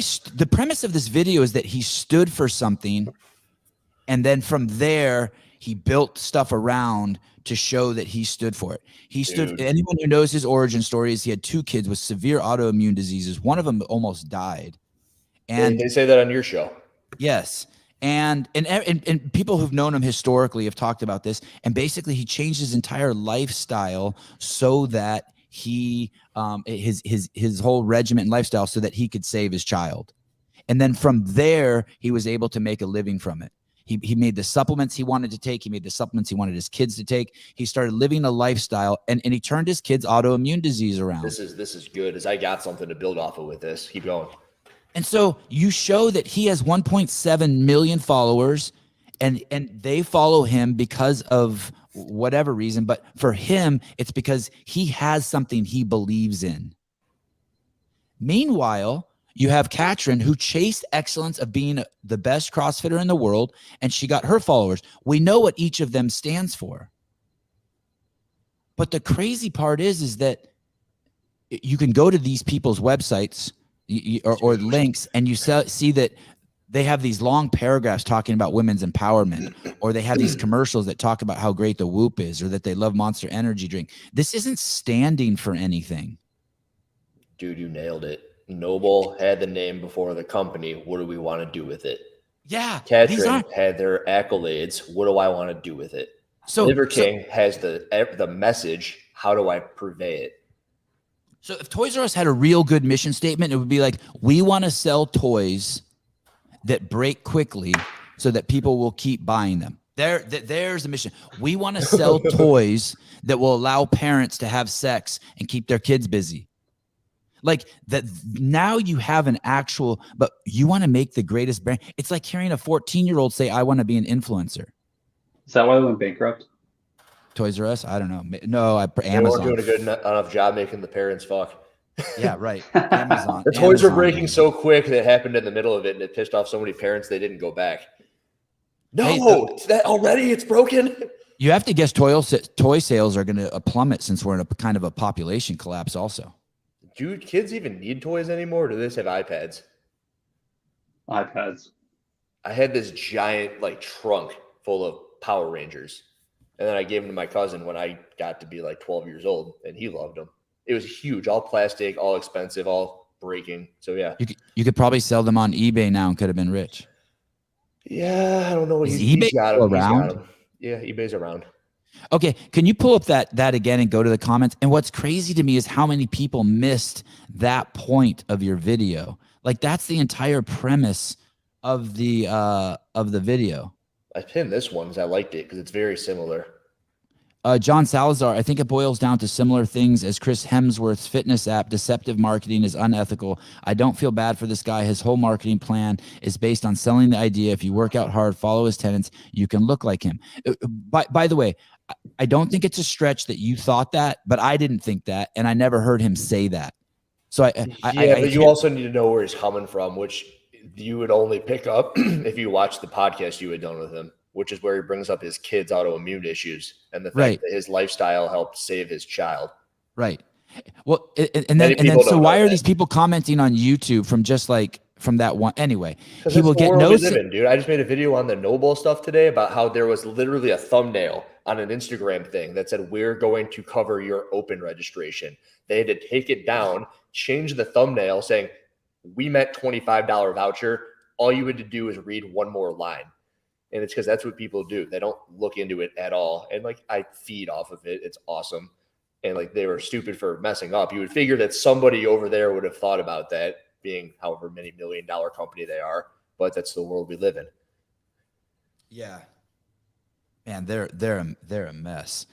He will get no sympathy from me, especially when there's a whole generation of young men. So I kind of like this, like, okay, fine, then don't give him sympathy. But for all these people just to openly hate on him, I find it. By the way, my analogy was going to be along with yours. Imagine you had the cure for cancer, but nobody would listen to you. Yeah. And the only way that you were going to be able to talk about it is if CrossFit. you look like a fucking brick shit house. Right. He's a billboard. And yes. I don't like lies either, but I forgive. Let me tell you, I can't hold any human being to that standard. There's no way. I would have no friends that you can never lie. Oh, I can't hold. If my I don't think my wife does lie to me, but if my wife lied to me, like I've had tons of friends lie to me. I don't think any less of them. It's on them. I don't think any fucking less of them. Is there a spectrum? Like there's lies that are like definitely not okay in your book, but some are okay.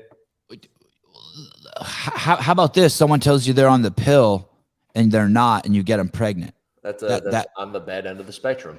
Yeah, that's tough. And then if your wife asks if she looks fat in a dress and you say no, you're doing both of you a favor, but you're really not doing your wife a favor because then she's going to be upset all night. Or if she finds out you're lying, then you're really fucked. Then you go over and you accidentally spill grape juice on it. And be like, oh shit, sorry. All right, we just covered both ends of the spectrum. Keep scrolling down a little bit for me, Caleb. There's some in here that people are just so missing the point. Let's hear it. The problem with the Liver King is he tells everyone he's natty and tells teenagers you can get like that naturally. I don't know if he says that, but Billy, I understand how people might have thought that. You just need to keep following his 9/10s for 30 years. I saw a pic of him from 2018. His wife was bigger than him. That's not true. So something I brought up in this little live stream I just did, and I guess I can do it here, is he didn't go, and I think you know this too, on any podcast really until yours, correct? Yeah. You were He like, did we were Paul the first. Saladino's, and then he did mine. And I want to say was only along once he that started- line, that was out of loyalty to me because I had known him before. And he gave us $20,000 to cover Wadapalooza, no questions asked. I want None. to give you 20 more to go this year. Yeah, I'd like that. I'm trying. That'd be to talk. cool. Maybe he'll give me like $10 to go because I made a video for him, helping him out with whatever. Until your podcast, or maybe the Paul Saladino one that you had brought up, he didn't go on anyone's podcast. But then all of a sudden he did all these collabs with all these people who really could give three shits about the Liver King and what he's trying to say. But because he's They're making a big mockery name, of him. they're making, yeah. I mean, to be fair, he's making a mockery of himself. He's walking around shirtless in New York, but and it's part of his thing. But he goes on like Logan Paul, and he goes on whatever podcast.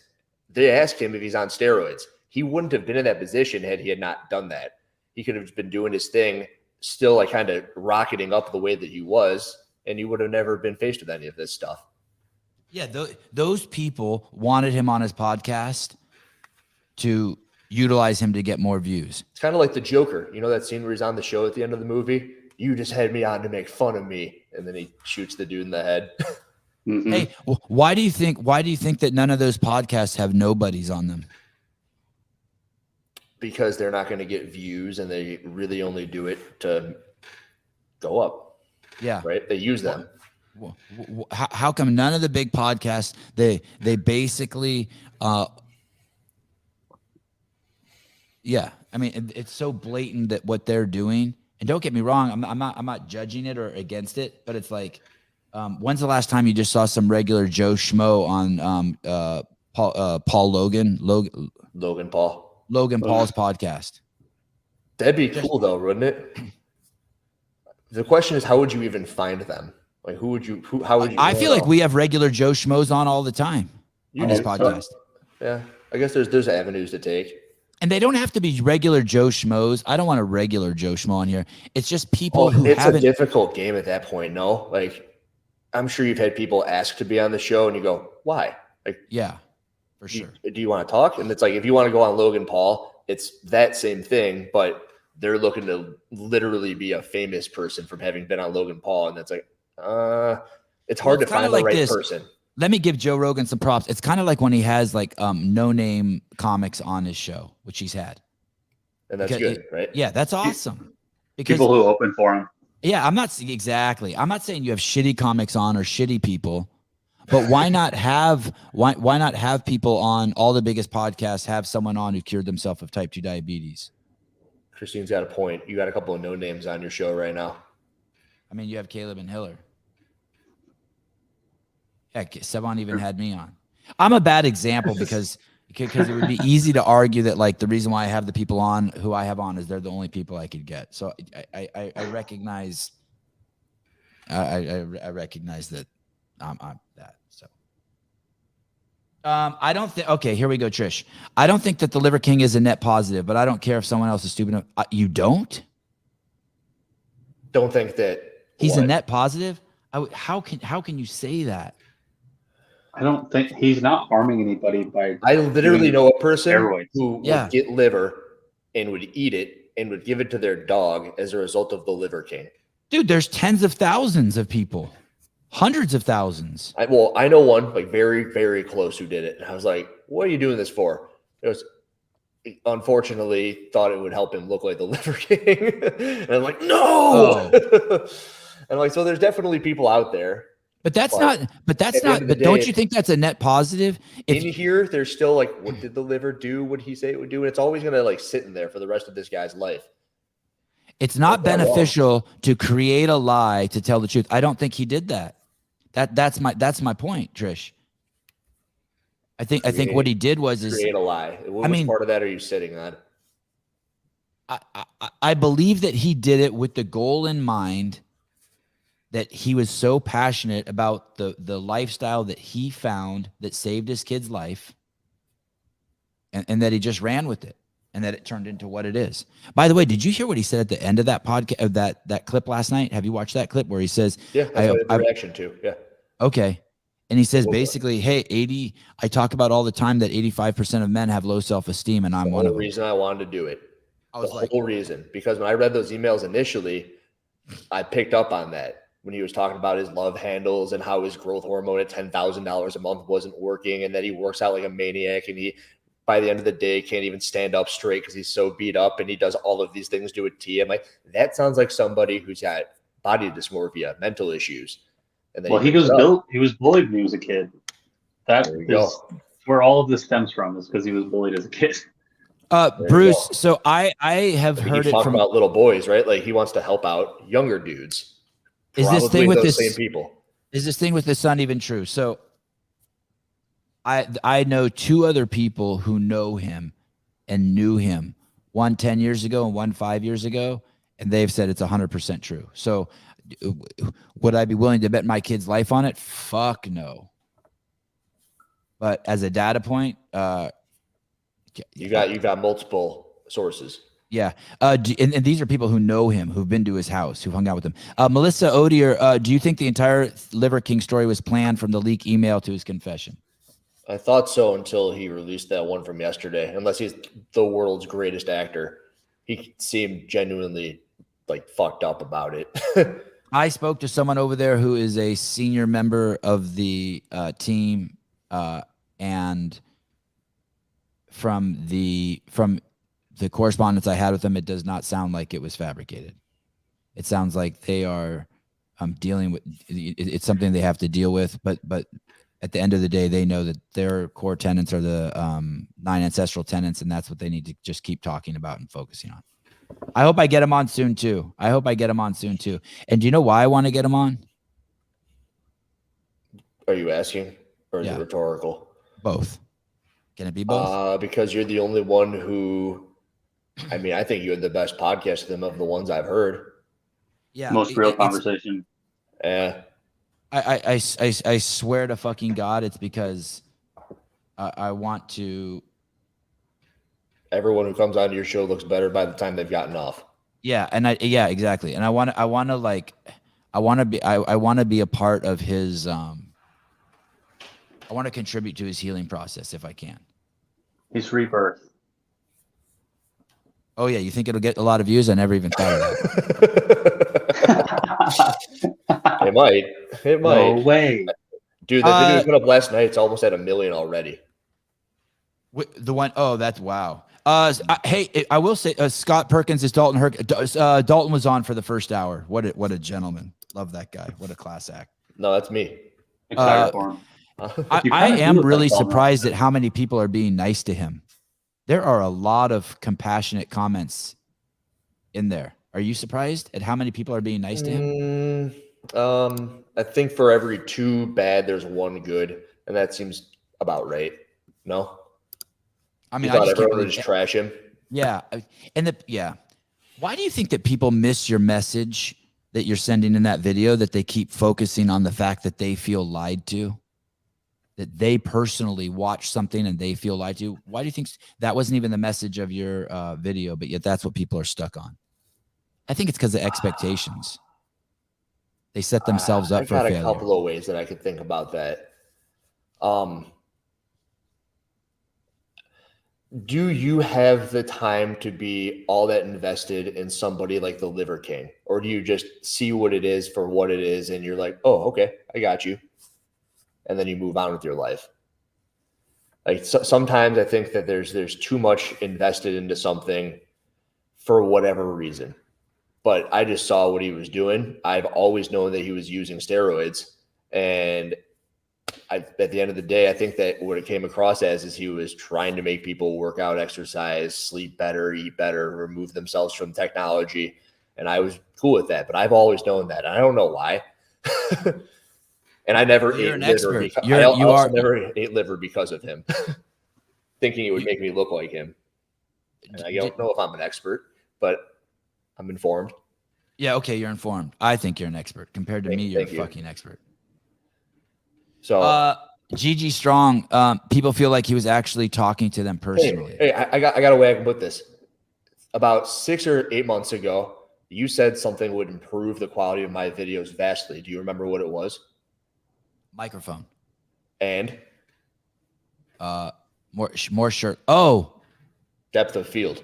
Oh, right. I need a camera that would have aperture with it. And do you remember how I was able to talk about that or no? I was talking to Alexis about this like 2 days ago. No, tell me. And Tell me how great I am. And then maybe it was, yesterday I told you I was looking into getting a camera. Yeah. And I don't know if you noticed this, but I was like, dude, I can actually talk with him about cameras now. Like the freaking old head of media of CrossFit who has every camera ever and can speak on cameras. 6 to 8 months ago, I couldn't do it. But right. You actually blew me away how knowledgeable you were. I was like, all right, what sort of lens do I need? Is a 35 going to be better than a 20? Should I get a 24 to a 70? Like, which one should I get? And it's like, which camera should I get? And you can get the FX3. And I'm like, well, what about the Sony A7 4S? And it's like, all right. Right. And we just kept on going. But the only reason that I got to that point was because I got obsessed with not wasting my resources on something that was wrong. And I don't think many people wanted to look into the Liver King that deep or everything that he was talking about to that extent. But there are people who do that sort of stuff, and you guys are part of them. And there's a lot of people in the comment section who do that same thing. They're like really look into it, and then you can find what's true and what isn't true that way. It's like you can just go pick up some piece of shit camera, but then you're going to be frustrated when you find out that it's on steroids. Right. It's just like how you want to do your research. And yes. I'm not an expert. I'm just more informed now. I think you're an expert, but okay. So Melissa says this whole thing to get 1 million followers after all. So it was to get marketing, sales, get richer.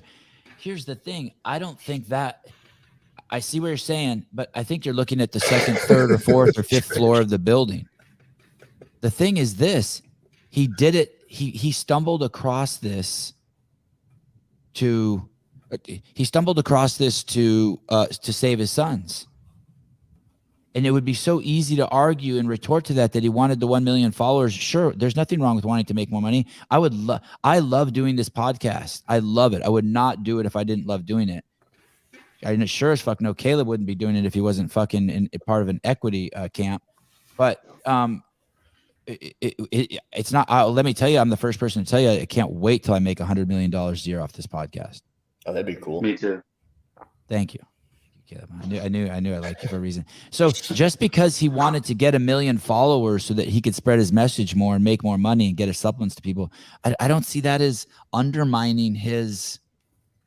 Well, here somebody's had a good comment sincerity. the other day. Let me pitch this one to you. Yeah, I've been very vocal about how I dislike the Whoop, and I read my comments. People think, oh, Andrew just talk shit. I'm like, no, I try to read as much as I can.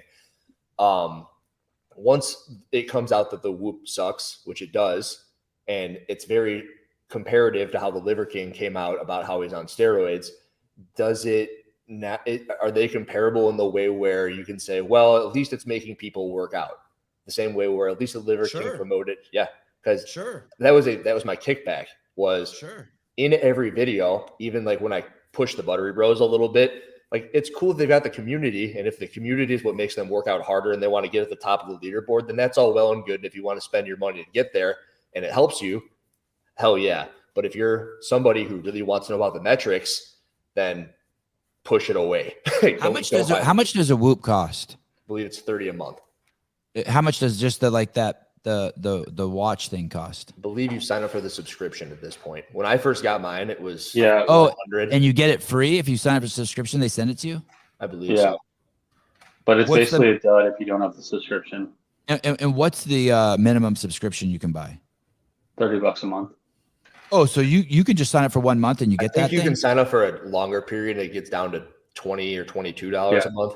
Okay. The longer you get a subscription, the cheaper it is. Hey man, if you buy the Whoop and for $30 and it helps you do 30 workouts harder than you've ever gone before, that was the best $30 you ever spent. Easily. And I can agree with that. And I think I've said that a handful of times. It frustrates me when I, maybe say something and it doesn't come across the right way. Like also someone goes, you said you'd sell your soul for $250,000 to Noble. And I go, no, I believe what I said was I would wear their stuff as long as I could still say what I wanted to say about their products. If I liked it, I liked it. If I hate their shoes, at least I'm on my Noble, feet. I would like you, dear Noble. Dear racist, homophobic, child-hating, women-hating company Noble. I think I would love to see you guys offer Andrew Hiller. Let's start at $5,000. Let's fuck with Hiller to wear Nobles for a year. I think for $5,000 he'll wear them for a year, and he won't say anything bad about them. Whoa. He might not say anything good about him, but let's just offer him. I want to see if he can say no. And if he says no, offer 10,000. I'll tell you right now, I might say no to 5. And I also, God, the word might is going to hold me up so bad. I'll say no to 5. That's all I hung on to is might. That's all I hung on to. I said it. I'm like, God, people only hear one thing. He said might. Jeremy World. Every single one. I'd be like, still wearing Metcons, or these are the Reebok ones that I got for being the judge of Zelos. They were free. They're on my feet. They don't beat me up. I hear you guys, but he straight up lied, correct? Sure, he lied. What's the definition of lied? Okay, let's just get it. Sure, he has done a lot to help improve people's lives, but why not just say my subs will improve your lives, but you won't look like me unless you juice? I can't. Because no one would freaking listen to him. Then that's the whole thing. No one will. Oh God. But he didn't say Paul wrong. Maybe Paul I like this he comment. might be the biggest guy. Say that again, Hiller. Name someone who has done everything to a T the right way, at least from what we can believe in, and has made as big of an impact as fast as it has been made the way he did. Like Paul Saladino's got what, 400,000 or 500,000 followers, and he promotes a very similar message. But very often it's got to be something wacky that brings you to where you want to be as quick as it got there. True. Rich Froning. That's good. Very good. Nice job, Jeremy. Unfucked. Jeremy, I agree with you. I like Hiller's response too, but you're right. Like, yeah, it would be interesting to see if we could go back in time and he would have just said, yeah, I'm doing steroids. An intentional false statement. Okay. And so he was lying. He was making intentionally false statements. Jiggy Josh, I don't agree that no one would listen to him if he would have just had to do something people respected, like Murph for 365, and people. I don't know. That's that guy Jim Broski is like done some of the craziest shit ever, and well, maybe that guy should come out with a supplement line. What, do you have 1 million followers then? Hey, where do you rank well on TikTok? I think Jim. Where do you rank Jim in terms of just crazy feats of just shit people have done? He's up there with, I mean, I wouldn't know if he's up there with the Ross. You know who Ross Edgley is? No, but oh shit, did I feel an earthquake? Oh no. Yeah, not again. Oh, it's David Goggins shit what Jim does. Correct. It really is, dude. Chad with the vest, yeah. Chad with the vest and burpees, like fuck Jim you. Is awesome. Yeah, I mean it's batshit crazy what he does. I'd have liked to seen him. You know what I would do? They should let him come to the games and just do every workout just to see what would Jim do. And the crowd just cheers him on. Oh, no, okay, Ross Edgley. Why? What's he do? He's the dude who swam around the UK. Like without stopping. Oh yeah. I think I reached out to that guy. 3 days. He's cool. He did the triathlon. He put a tree on his back and ran a marathon. Just shit like that. Reminds me of Jim. I did Murph every day. Just this dude's also juicing, by the way. Oh, he is? I mean, openly? He hasn't said it anywhere, I don't believe. I haven't kept up with him, but yeah. There's his buddy Chris Hemsworth. Beautiful. Chris Trensworth. Yeah, he's good looking. I watched Limitless and dude swam around the UK. What? When you think he didn't just do Murph 365 days, he did his other workouts, but the Murphs he did were fucking crazy. He did so many iterations that would just. Hey, I think no. Now imagine he has a supplement line, and imagine he looks like I don't know, Arnold Schwarzenegger. Does it get more traction? Does it get more traction if he's also like eating random crap as he's doing it? Or I don't even know what he would have to do. It's not enough that he looks like Brad Pitt. He does look like Brad Pitt. Maybe that's why he's where he's at. But I don't know how did Brad Pitt get to where he was. Luck? By making the greatest movie of all time. Which one? They're all good. He just came out with a movie at Bullet Train. That's awesome. Brad Pitt. What's the movie that everyone feels? Oh, Troy. The movie that's 10 times better than Gladiator. Troy. Oh, it's 10 times better. It's twice Good. as good. Thank you. Gladiator, it's good, but it's You're gonna get a lot of slow. shit for that. That's an unpopular opinion. I'm sorry I had to drag you into my mud Dude. again. Dude, I love Troy. Jim's Me got too. 85,000 followers on TikTok. Wow. Yeah, so he's doing well. He's had a video with 370,000 views on TikTok and 1.6 million. Yeah. Where does he have 1.6 million followers? On this TikTok video, Oh shit. which has 170,000 likes. That's only Melissa his Odier, Sevan, you are biased. I understand you're defending a friend. We love you for your loyalty, unlike Paul, lack of integrity. Here, I don't know. I think that there's definitely a piece to it that he's my friend and I know him, but I think I have a dislike for kicking anyone when they're down. I think that those maggots eat dead shit. Vultures, hyenas. I think of, stray cats and dogs. yeah, just that behavior of kicking someone when they're down, I find unhealthy. And I when people are hurting, I think It's much more fun to kick people when they're up there, right? I mean, like how much, what would be a better role model for people out there to show him compassion and love and forgiveness? And I hate that word forgiveness because it insinuates that like I held something against him. There's no better gift that you can give another man than setting them free. That's why I've always said, like, if all my neighbors would be gay men, I would love it. I would love to because I just feel free around gay men. I would love to be able to They walk also out hit to on my, me all the time. yeah, all that shit. Yeah. Good for your self-esteem. Huge confidence boost. It's like, and that's what the worst thing about being around social justice warriors. No one wants to be around someone who's not letting you be free. We want to be free. I want to be comfortable just walking to my mailbox, just naked. That sounds a mission statement. I want to be free walking to my mailbox and naked. Yeah. No, you need that on a shirt.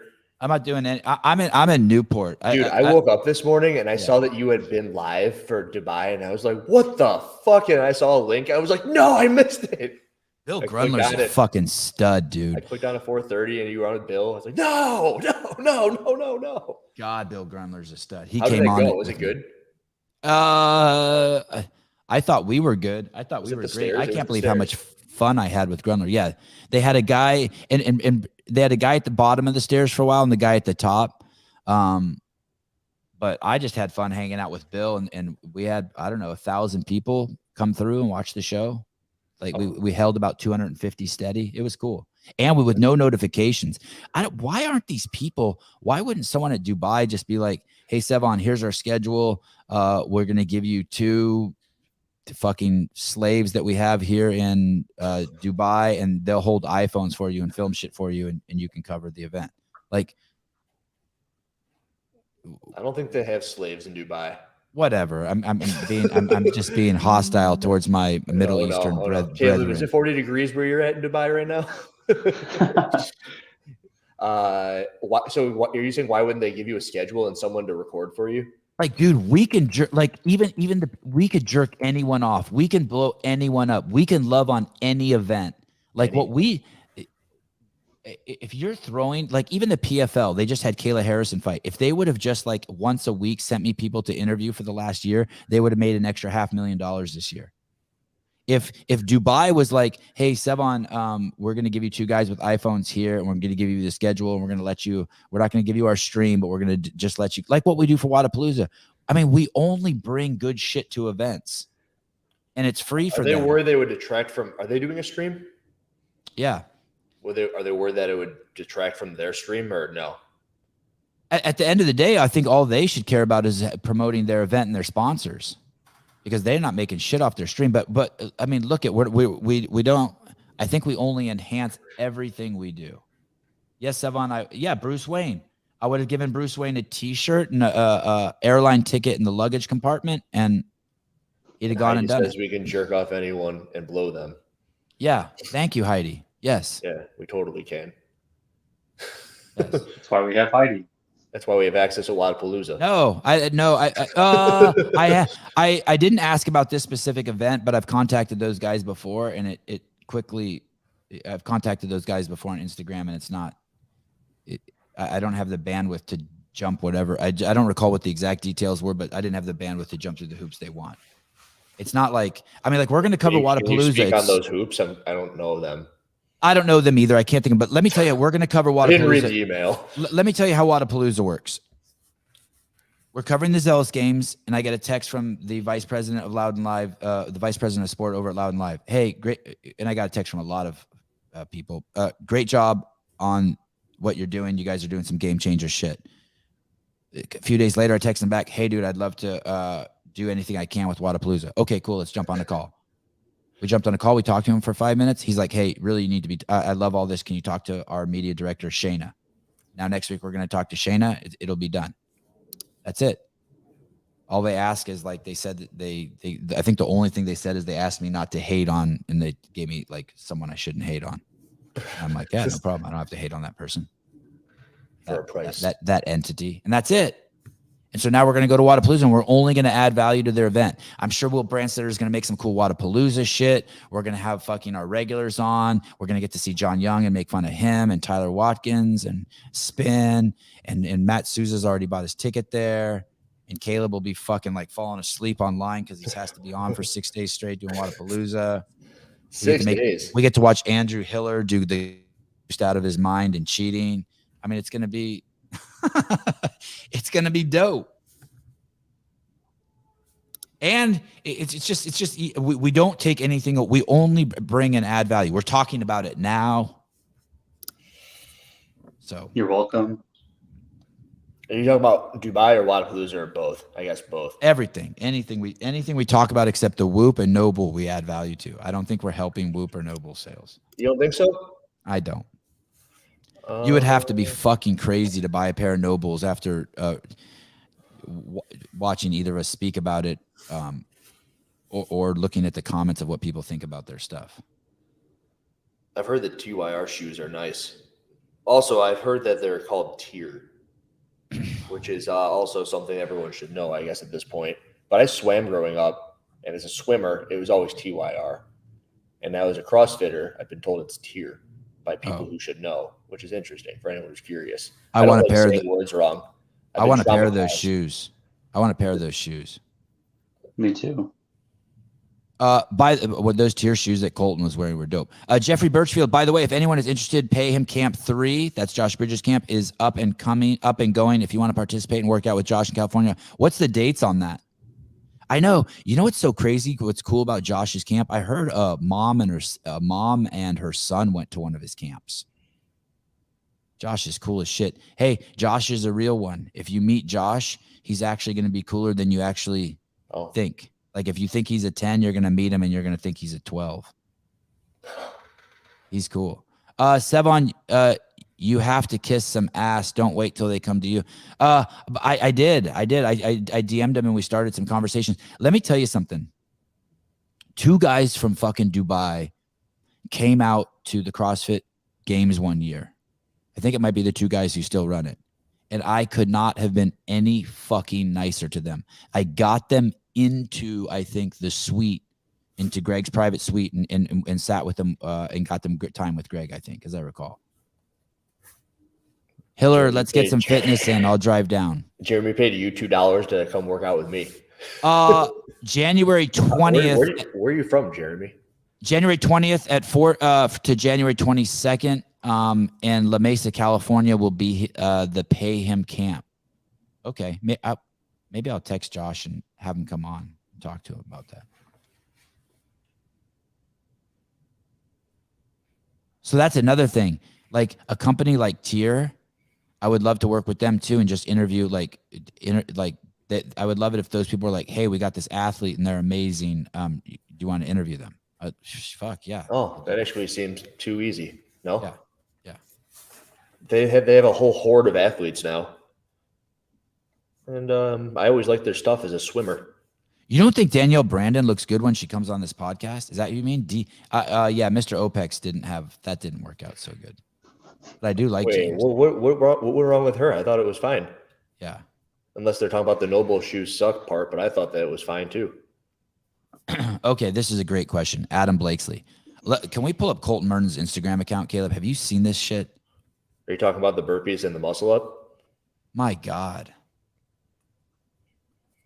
Go ahead. You can talk shit about Colton. You think he sucks? Hell no. Oh. Colton's the man. Yeah, this is nuts. I I don't think anyone's gonna beat him, to answer your question.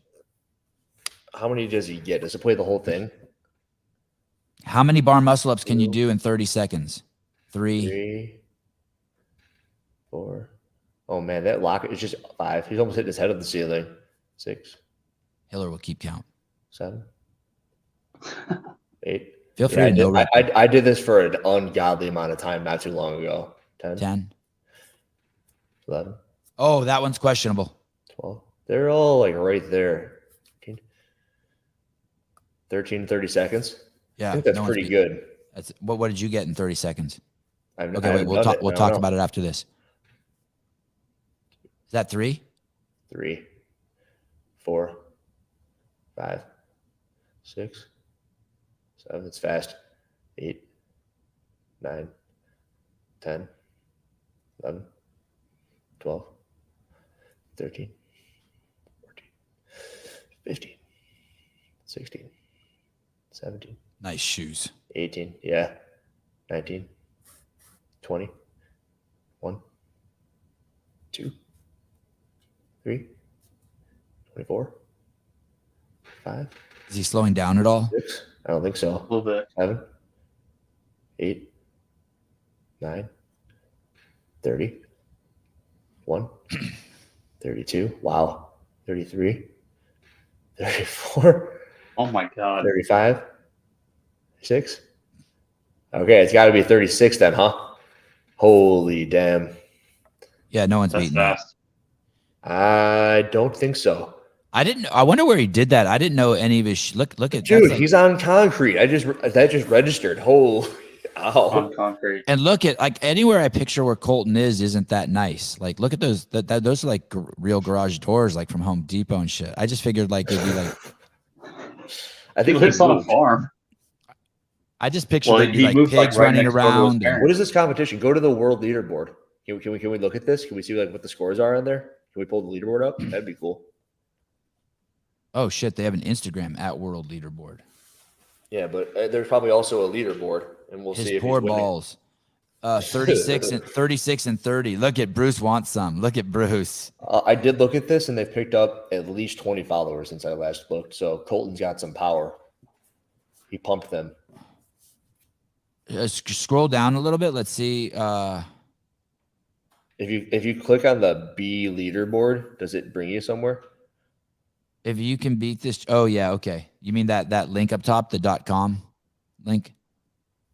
Can you beat Street Horner in looking the best in this CrossFit space? No, you can't. Pull-ups in 90 seconds. Oh yeah, Nick Matthews did something with them also. Oh, what's he got? Can we see? Sure. Or does it bring you to a video? I just want to know the number. That'd be sick. Yeah. Matthew here, going to be doing a 97. Get on the board. What does that button do? I think you can do it. Try it yourself. Oh, I'm gonna freaking count 90 seconds worth of pull-ups. I don't think that's the best idea. It's also glitchy. You can probably go to his Instagram too. Faga. What? Faga. I don't know what that means. I've always we liked go. the lights he's got in his affiliate. The lights. Yeah. I They bet were I bet I could get close to him in that. Pull-ups? Pull-ups in 90 seconds, yeah. I've done 90 chest to bars in one set. I think it took a minute 20. No shit. That's like the tippy top of my. Did your hands tear? Yeah, they did. Okay, so Nicholas Oberholzer That has can't be right. 78. Okay, 2, guys, 1, go. I could do that right now.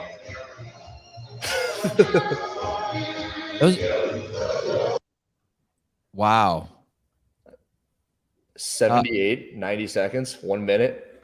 Wow. All right, how badly do I want my hands to tear? But he needs to stop those crop tops. Don't get us canceled, please. We can't talk about people's clothes, please. But I agree with you. Off the record, I agree with you. I think they're hideous.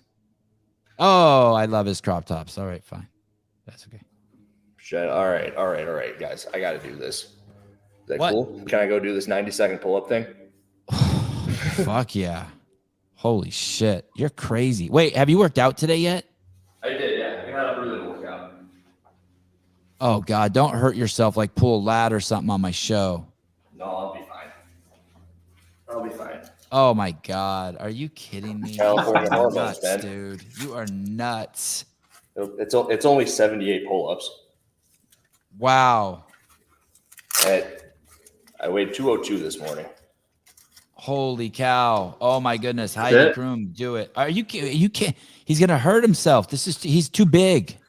That's rude. If he dies, he dies. If he dies, he dies. What movie? Hiller? Oh, I can't hear Hiller, can you take your shirt off? Thank you. you. Do it for the gram. Thank you. Thank you. My God. Shred City. Hey, okay. Yeah, we see it. Hey, I guarantee you none of the other dudes weighed over. What Nick Matthews is probably the heaviest. What's he weigh? Like 161? Yeah, Oh, I think you're muted, not even- Caleb. Oh, my goodness. Here we go. Nuts. Andrew Hiller doing max pull-ups in 90 seconds. Man, he set that timer quick. Cold. Cold, yes. And it's freezing in that garage too. Literally. Yeah. We can't hear you. Can't hear you. Don't worry about turning on the mic for us. Don't forget the chalk. Oh, yeah. Turn on your mic. Thank you. All right, now you can hear me, right? Yeah, boy. Yeah, boy. I was going to say something, but I don't remember. This challenge is made for me, by the way. This is like my jam. Unlike Grace, that one scared the shit out of me. This one should be fine. Don't listen to him, people. He's 202 pounds. This is nuts that he's doing He's this. a thick old boy. Yeah. No one over 180 will enter this comp. I wonder what Nick Matthews weighs. 174. Here we go. Andrew Hiller. 1, 2, 3, 4, 5, 6, 7, 8, 9, 10, 11, 12, 13, 14, 15, 16, 17, 18, 19, 20, 21, 22, 23, 24, 25, 26, 27, 28, 29, 30, 31, 32, 33, 34, 35, 36, 37, 38, 39, 40, 41, 42, 43, 44, 45, 46, 47, 48, 49, 50, 51, 52, 53, 54, 55, 56, 57, 58, 59, 60, 61, 62, 63, 64, 65, 66, 67,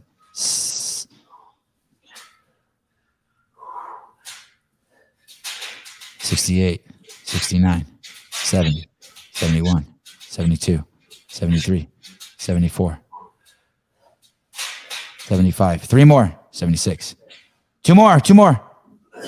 77. Oh, I don't know about that one. Oh no. 76. Oh, you got 79. That's your guess. 70. I think you got 76. Holy shit.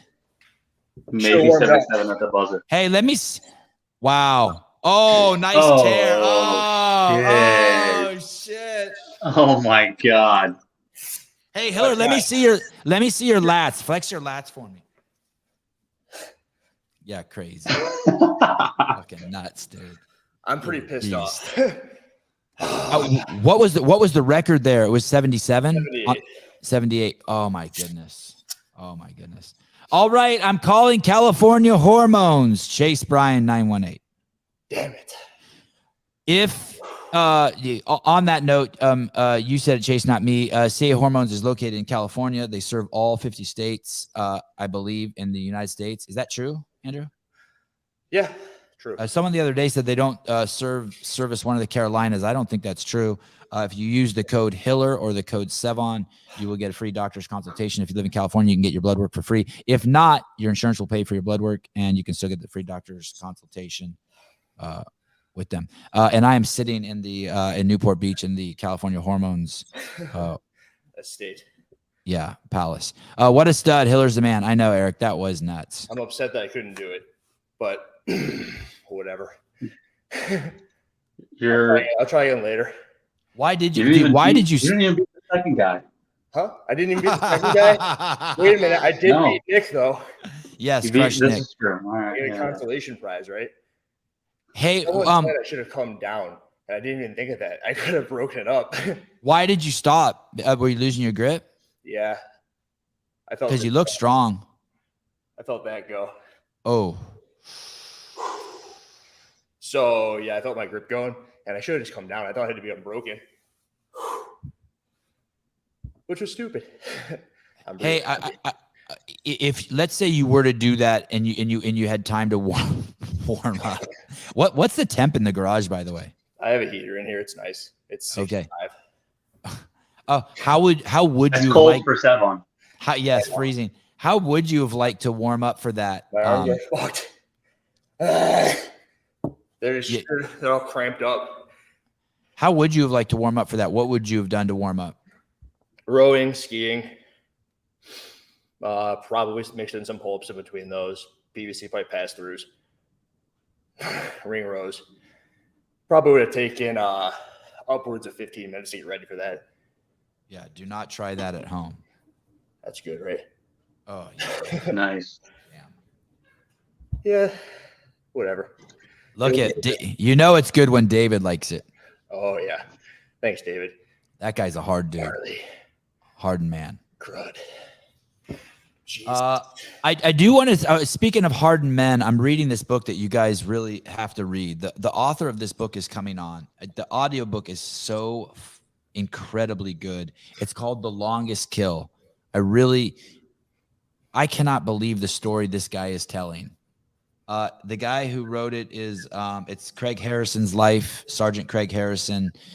It's his journey from basically being a kid to, I have 2 hours and 43 minutes left in it. It is a long listen.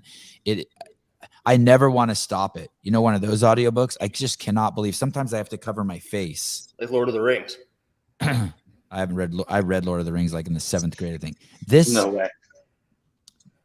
Have you read this, Caleb? I wonder if you could handle this. I wonder if this would be like too close to home for you.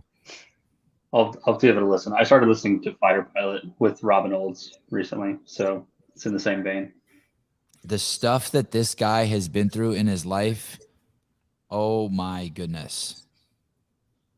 I don't think he can never be normal. Not even close.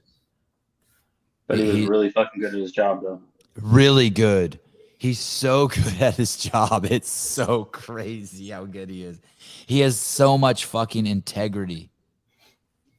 Sevi, do you drive when? Yeah, I drove here. Yeah, like 7 hours with the kids in the car. Yep, I drove. I don't know if I'll ever fly again. At least on a commercial flight. I really am. Anyway. You are a what? No, I don't know. Like I went into Whole Foods the other day. I couldn't even stand it. I hadn't been in there in a couple of years. And I just can't stand it. Let me see those again. Can you make him big and we can look at those? How about that one that's black and blue? Is that one what's gonna happen there? The one under your ring? I usually leave that there for a couple of days. That's a giant blood blister underneath the skin? Yeah, if you pop it now, it'll just look like that. But if you keep that on, it's like a Band-Aid. That doesn't hurt at all. These hurt like motherfuckers. Oh, man. It's all good. Are you working out again today? No. After this, I have a client, and then I'll make a video. Is that fun, just being able to do that? What do you mean? If there was a pull-up bar in here, like I could probably like with this camera on me, I could probably do, I don't know, I want to say 20. Well, to be honest, I really thought I'd be able to do like 100. So Wow. the number, it's just a lack of conditioning and volume in the training. So it's cool to be able to do it, yeah. And as far as people asking about the elbow, it's better. It's way better than it was. Hey, well let me see you do this thing. Well, right now my fists are blowing yeah, up. If I were to just do it, like this is kind of where it is. Wow. Sevan, what did you think of the latest video on Noble HillerFit? Which one? I'm sure I loved it. Which one?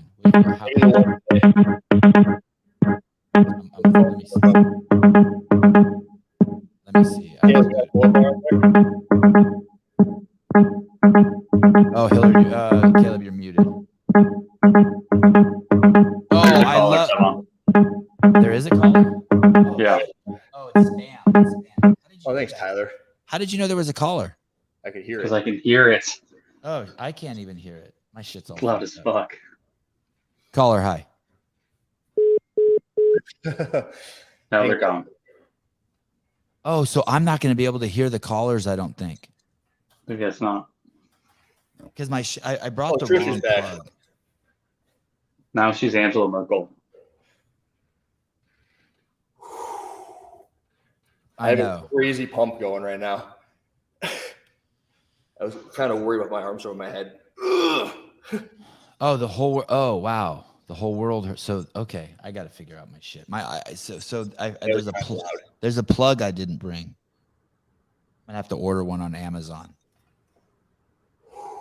My arms match my eyes. Oh my God. That's good. All right. You guys are a lucky group of people to have gotten to see so much great stuff today. Started the show with Dalton Rosta, then chatted about LeBron and the Liver King. And then after all that foreplay, we climaxed with Andrew Hiller doing 76 pull-ups in 90 minutes. Good 90 for seconds. 90 seconds. Good for third place. Oh, great. Yes. Now put your legs over your head. Yeah, that would be awesome. I can do that. You can't do that? Both of them at the same time? Yeah.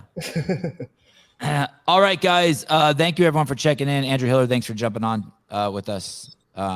Alexis, thank you for sharing your fiance. Oh, she's working right now. Oh, okay. Fuck you, Alexis. Told you. She's out there making all the money. Making that cheddar. Caleb Beaver, thank you for participating in the equity experiment and sneaking away to do the show. Pleasure. See you. Oh, who do we have tomorrow? We have no one. We have no one scheduled tomorrow. Okay, cool. All right. We'll see you guys tomorrow morning, 7 a.m. Pacific Standard Time. Bye-bye.